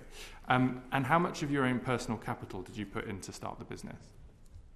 I would probably say around £250,000. Okay, and you just earned that personally? No, that was family money that was loaned to me to start that. And how much personal wealth have you created out of running the business? I wouldn't know, to be honest. I wouldn't want to put a figure on it, to be honest, on a public forum. Okay. Well, you received an annual salary, presumably, when you were CEO? I wasn't paid directly by Avro, no. You weren't paid a salary as director of the company? No. Okay. Were you paid any performance-related bonuses? No. I essentially worked for a management company which charged a fee to Avro. And obviously I work as a management consultant to a number of companies. And why did you structure it in that way? Well, as I say, we I work for a number of different companies, so that was. Do you not feel that as a CEO of an energy company that was a full-time job? When I say work for a number of companies that are related with software and different bits and pieces as well, so it's all sort of interlinked, really. Okay. And what was the management consultancy fee that Avro paid to the company that you work for? So it sort of it varied as the company grew. I think the latest figure was around 250,000 per month. Per month. A month. But that was not just obviously for myself. That was for a team of key management personnel. How many? About 6. 6 people. That's a lot of money. Well, I suppose as I say, the business was performing well. When we were looking at all indicators, sort of in the year 2020, the company made a profit of £30 million after paying those management fees. So. Okay, thank you very much. I'm now going to go to Tonya Antoniazzi, please. Thank you, Chair, and thank you, Jake. The collapse of Avro will cost consumers up to 700 million, of which 80 million you own to your customers and 56 million you owed to Ofgem. So as well as leaving these 580,000 customers vulnerable to significant price increases, can you just start by explaining to the committee how Avro got into this position? I think regarding customer credit balances, it's that is a headline figure, this £90 million that's been talked about. But I think at the time of the administration, Avro was owed £45 million by customers on the other side of it, and there was also £47 million of what we call accrued income. So that totaled 92. That 90 million? No, there is a figure that was what was owed to some customers, but then there's another pot of customers where, on the other side, which totals 92. So it depends how you look at it, really. Obviously, the accrued income I'm talking about would be taken off that credit balance figure, which a lot of customers had. And just so everyone's clear on that, what I mean by that is that if a customer receives a bill on the 30th of each month, on the 25th of the month, there's an amount of energy they've used throughout those 25 days, which has not yet been billed for. So the credit balance that they would see on their account is not a daily sort of accurate reflection. Did you just see an opportunity to make your millions? Not at all. Not at all. I mean, when I look at the growth of the company, and as I say, when we got into the year 2020, the company made a £30 million profit, which was really good. We had a number of companies approach us then about selling the company. However, a couple of those sale offers would have involved all staff losing their jobs and those jobs being restructured out, potentially overseas. So we made the decision to not sell the company. That was part of the decision, obviously, we took. We also had an offer from a large international trading company to invest in Avro in the summer of 2020, but we as a board really didn't see any need for the money. We weren't pursuing any M&A activity, looking at buying any other companies, so essentially there was nothing for us to spend the money on at that point, so we turned that down also. Now, we heard from the Chief Executive, Bill, who said about them having to do a financial resilience checks with Ofgem. Is that when you realised it was going pear-shaped? No, I mean, I think Ofgem, we've always engaged as well as we could with Ofgem. We worked well with them for several years. We had a couple of issues over the years. One of them was well documented around smart meters. We worked with them to resolve it. the financial resilience stuff, that came in, I think, initially as part of the issues some companies were facing around COVID. You know, until the gas prices went through the roof, we hadn't really had any sort of issues financially. We've never been late on an industry payment or anything like that previous to summer of 2021. Thanks, Chair. Thanks. Paul Howell, please. Thanks, Chair. Hi, Jack. Just, you know, going back to the funding of the business and everything. I mean, you said that you know, you'd put in some money from family loans. I think. Can you just remember what the figure was? You said about £250,000. About £250,000. But then from there on in, there was no equity investment. It was all just, if you like, running from customer accounts and working capital. Well, as I say, the company was self-sufficient, so 4 out of the 5 years it was profitable. It did make a significant loss of around 28 million in 1 year, but the majority of that loss was can be accounted for against what we were spending on customer acquisition at the time. The way we accounted for customer acquisition was on the day of the sale, so rather than spread it across the period of the contract. So if someone signed a contract with us on day one, we'd obviously be paying a commission out to wherever that sale came from. We'd account for it at that point rather than spreading it over a 12-month period or however long the contract was with the customer, which obviously means that initially you could see a loss at that day one point, but then, you know, you've got the revenue coming further down the line. Well, that's why effectively you had 28 million lost 1 year, and I know they run audited accounts, but you're claiming 30 million profit the following year. Recouped it back, yeah. So is that one of the prime reasons for that? Is that you see exactly. benefit in the second year? Yeah. But you still didn't see that there was any need for equity to support the business? Like I say, in the summer of 2020 we had offers, but for us there was nothing really I could see what we'd spend the money on. We'd have just been keeping the money in the bank. In hindsight now, that probably would have been obviously it would have been something we'd look to do, but I think everything's a lot easier with hindsight. Oh, I think it always is. It's 2020 vision, hindsight. But you know, given it just doesn't feel right. Is it? You know, given that from 2017 until your administration in 2021, combined operating losses were nearly 54 million. I mean, was the business strategy ever realistic? You know, given consistently offering tariffs that were below the price cap. I mean, you were always in a position. I think it's. I'm not sure where that 54 million has come from, but at the last audited accounts, which finished in June 2020, the balance sheet was around I think between 2 and 2.5 million. These haven't been published, have they? They're published with the group, Avro Group. And they've been audited? Yeah. Okay. Very cool. Yeah, it's okay, Chair. I don't think we've seen them yet. Right. I mean, the one cash flow that just from the conversations we've had so far, you said you invested 250,000, but you said that you being paid to your management consultancy was 250,000 a month. Now, all right, if that's for 6 people, simple maths tells me that's $500,000 a year you're getting. If you're all getting the same amount, I would suggest you might be getting more than the average amount for those. It seems a lot of money that's coming out of a business that hasn't really got its feet yet.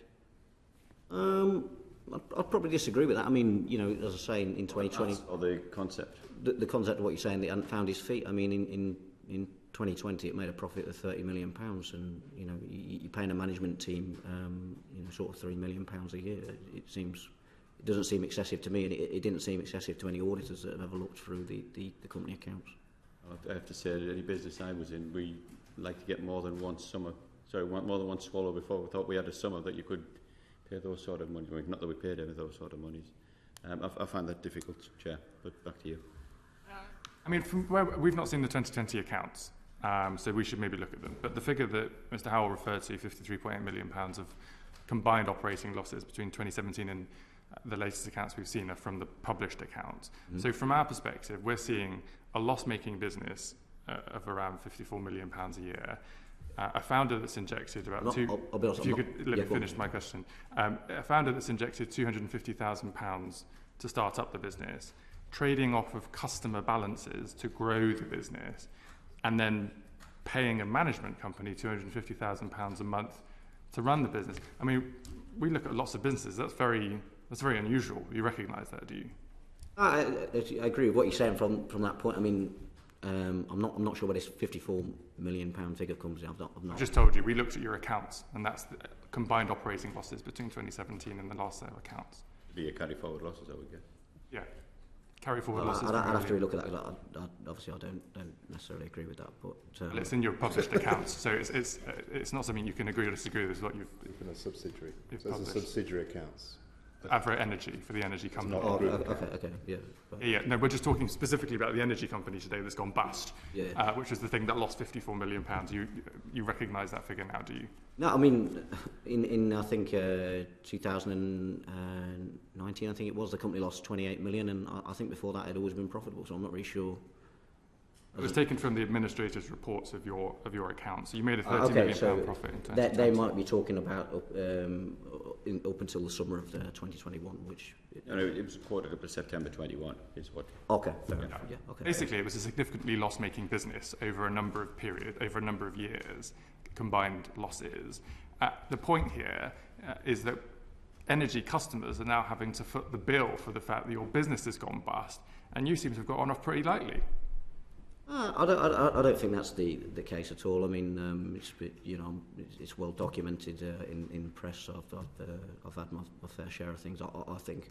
You're happy. You're content with that. You don't feel any sense of regret. No, of course I feel a lot of regret. That was what happened to Avro was never anyone's intention. That was never in the thinking at all. As I say, in 2020 we had significant offers, far more significant than the numbers we were speaking about there, to sell the company and dispose of it. But I just want to ask about hedging and reporting, because these are some of the issues they want with other businesses.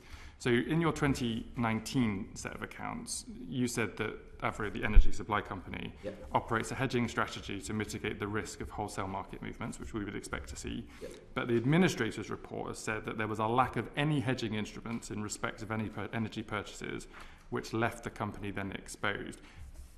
Who was right and who was wrong? Did you have hedges in place or not? At the point of the administration, there were no hedges there. And why? The reason for that is we followed a hedging strategy where we tried to buy little and often, and looking at opportunities in the market. Now, of course, you can always go out and hedge gas and power for a long period of time, whether it's 12 months or whatever you're looking to do. However, if that price collapses, then you do get a margin call on that, which is obviously very large. And I understand how hedging works, but I want to understand why you didn't feel the need to hedge. So at that point in 2021, we were in discussions with our trading partners, and we were of the belief that Nord Stream 2 was likely to come online. However, obviously now that's not going to be the case, and it didn't come online, which...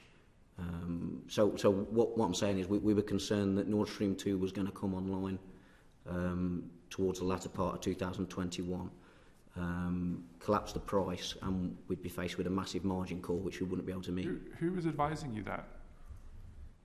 Well, that's obviously a decision we took based on Who's we? So there's you. Who? Well, the other management personnel. And who are they? Tell me who they are. Well, I don't know what you want to do. Personally name people. No, but that's their experience. Because I'm interested as to why you came. Well, to that decision. When you say their experience, they'd helped build the company from zero to. What did they do before Avro Energy? Well, I don't think it's relevant for me to come in here and talk about other people's life. It's very relevant because we expect company boards to have people that have a background as financial directors or lawyers or audit experts or people that understand risk to advise people like you when you found a business with little experience to make appropriate decisions for your shareholders and for your customers. So my question is, who was advising you with the relevant experience so you could make informed decisions as the CEO of Avro Energy? Well, as I said, we're in discussions with also our trading partners that have commodity businesses that have traded have traded gas and power and other commodities for a number of years, and often in markets that shoot up through the roof, it's often the case that they come down very quickly, and we have seen that before in the last sort of 5 years. And you just took those decisions. You had a discussion with, with a commodity firm and took the decision. Did you? A number of trading partners, but I think everyone has just to trying to understand the for this methodology. issue. So normally you'd have a board meeting, people would sit around the table, you'd have papers, you would discuss them, you'd have people with different backgrounds and experience, you'd come to an informed decision, which you'd minute and you'd be able to share with whoever you needed to share it with. From what you're saying in the committee, it sounds as if you were on the phone to someone that trades in gas and you took a decision about Nord Stream 2. No, not specifically, but I think it's about looking at an overall position and informing them what you think is the right. Who was on your board? So you were CEO. Who was you had a financial director? Well, that was sort of we sort of outsourced that function, as I say. You outsourced it. Who did you outsource it to? To the management company, the management fee company. One where you were being paid. Yeah. And who was the financial director of the management company that was advising everyone? I wouldn't really like to be. No, you have to tell people that when you run a company. So who was the responsible accounting officer? It probably would have been Philip Brown. And who's Philip Brown? He's also my father. And what's his financial background? Was he an accountant? He's not been a finance director at an energy company previously, if that's what you're... He's been a finance director somewhere else, has he? No, he's worked in numerous roles, some in finance, Right. You see the concern in my questions, right? You have people that don't know what they're talking about making decisions about an energy company that's ended up with taxpayers and energy payers. I disagree that you're saying we didn't have people that know what they're talking about. It's very unusual compared to other businesses, don't you agree? Well, I think the last company you've had on made never made a profit and made losses totaling over £350 million. He had a board of people that were advising him. Well, the companies we had on at the start of the business were CEOs of big energy companies that have been financial directors and ran big global businesses in the past. I'm asking if you recognise the difference. That wasn't, that experience didn't help them in the results they were producing. Well, those companies are still viable, Mr. Brown, and yours isn't. So my next question is on your accounting period. I understand that when you were due to file accounts, the last set that I referred to earlier, you changed the reporting date at Companies House. Why did you do that? I think it was a case that we were... That was just what we were advised to do. We were going through an audit still. I don't think we were going to complete that in time. Well, you extended it by 1 day. Yeah, essentially, just to get an extension with companies. Extension of the 3 months. And who was it that you advised you to make that change to your reporting date? I think it was our accountants at the time. Yeah. Who were your accountants? A company called Pattinson's. Pattinson's. And together with our auditors, Assets. Okay, and you say that those accounts have now been audited and published? Yeah, they're published on the group company. Yeah. Okay. Thank you very much. Alan Brown, please. Thanks, Chair. Earlier on, in response to Paul Howell, you said that the £500,000 salary a year was commensurate with a company that made a large profit. Were these salaries also getting paid in the loss-making years? They were, yeah. Not to that level. Obviously, it was a fee that was reviewed each year as a company grew. Those high salaries come with me. Yeah, I suppose what you would classify salaries, yeah.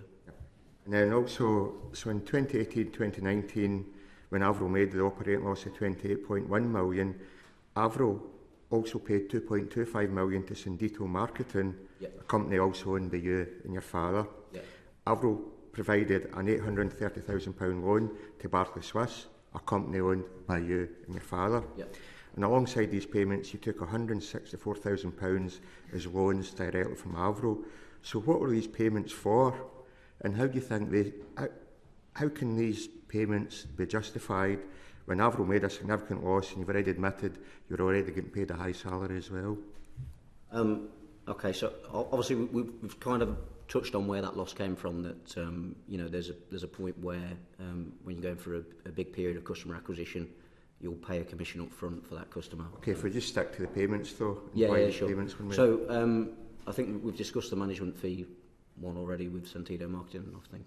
Well, if you're getting a high salary, why do you need this management fee? Yeah, that's where the salary came from at Sentido Marketing. Okay. On the Berkeley Swiss loan, essentially we made a decision to purchase an old commercial building, which we plan to turn into a new headquarters for Avro and the group. However, once consulting with local planners, it was deemed that the parking was not going to be acceptable. So we disposed of the commercial building and the loan was repaid. That loan was repaid fully to Avro? Yeah. So Avro didn't lose a penny on that deal? No. Okay. And obviously the same with the directors' loans, they're all fully repaid as... Right. In a similar vein, these payments to Sindito in 2018-19, at that time it only had 3 employees. By 2019-20, it had no employees. In 2019, over 550,000 was loaned by Sindito to you and your father. In 2020, you took over £970,000 as loan. So why did you need that money? Was Sindito ever actually a real trading business? It remains to funnel money away from Avro as it was going down the tubes. Or are you going to tell us that all that money was repaid fully to Avro as well, and that bill payers don't need to pick up the tabs for any of that? As I said, the company Avro made a significant profit. It wasn't as if we'd massively ramped up the fees that were charged in that year. It was consistent. Why do you need the loans? What to me personally, or to Sindito? Well, I invest. I work in other, as I said, I work in other industries as well, not just energy. You know. Why would a failing company give loans to another company for that other company to invest that money? That's clearly taking money from Avro and diverting it somewhere else for you potentially make a profit on elsewhere. Are you talking about loans to me personally from Sindito, or are you talking about loans? Well, you explain how it worked, because Avro gave loans to Sindito, which was owned by you and your father. Yeah, and you said you used that money for investment. All those loans would have been repaid in full. But you said you used these loans for investment elsewhere. I thought what you were talking about was personal loans to myself from Sindito. Right. Were the loans to Sindito from Avro? Yeah, I mean, they would have been fully repaid. You know what I mean? It was conducted. And that'll be clear in the accounts you said were published, that all that money has been repaid? Yeah. I mean, I don't know where this comes from, but any loan that's taken would have to be repaid as part of any administration anyway. There wouldn't be...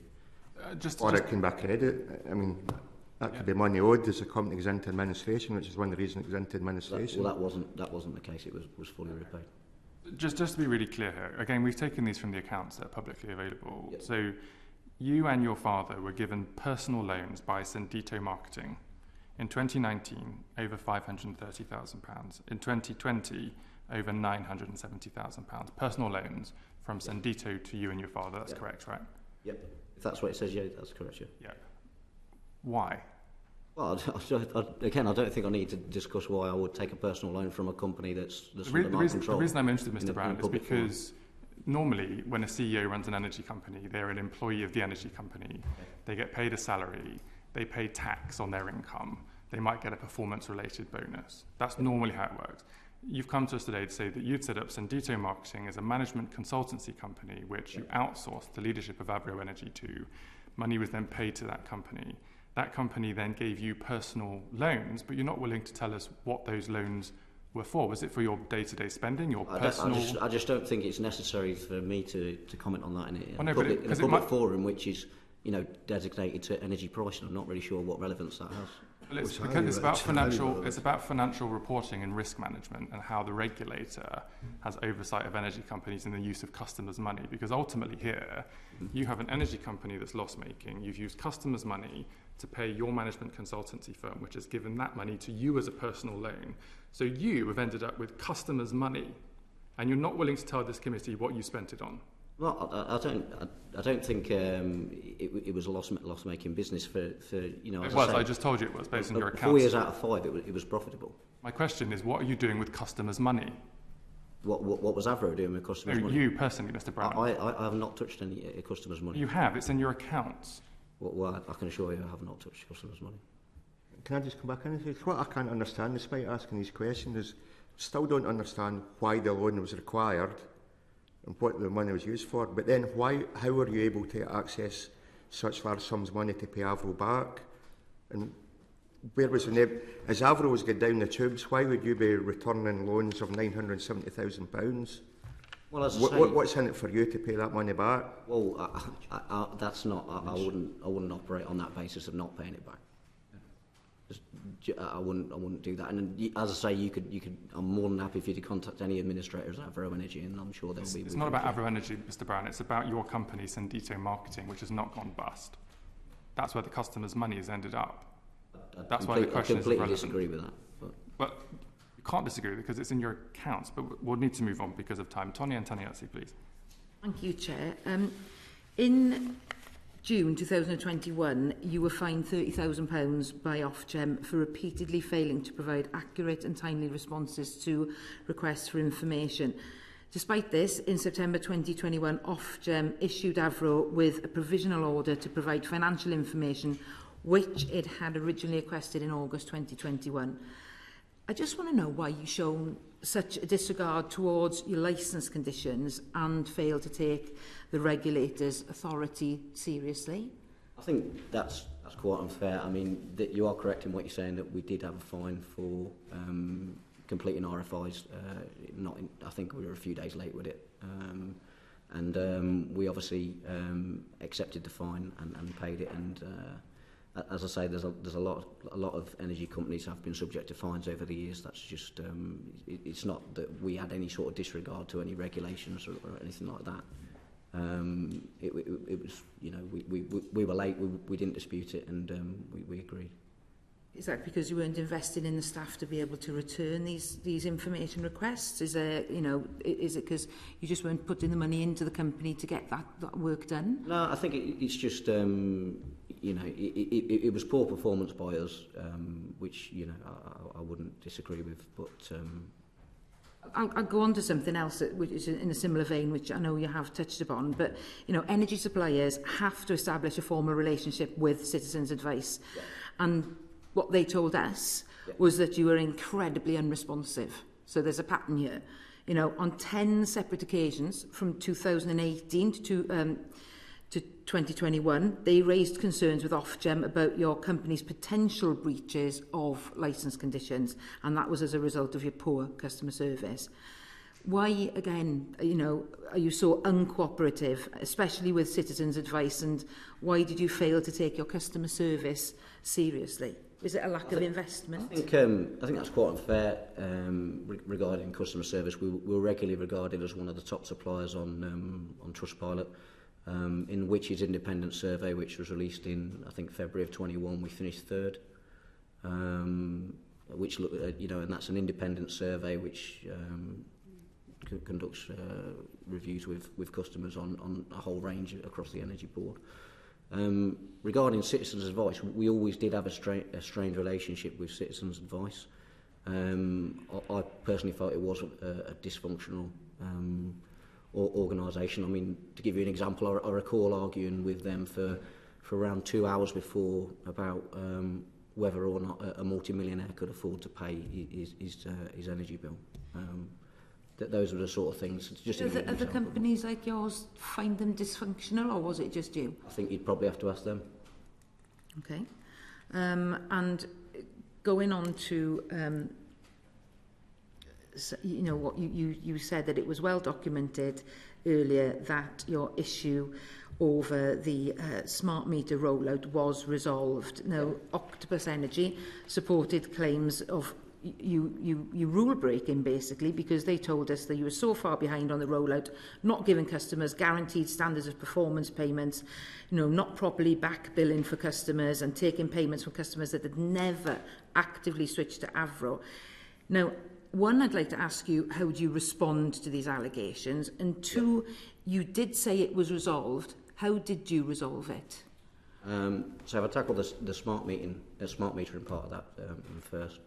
There was a project to become what was called a DCC user. We did fall behind on it, and we worked with the regulator and quickly resolved the situation.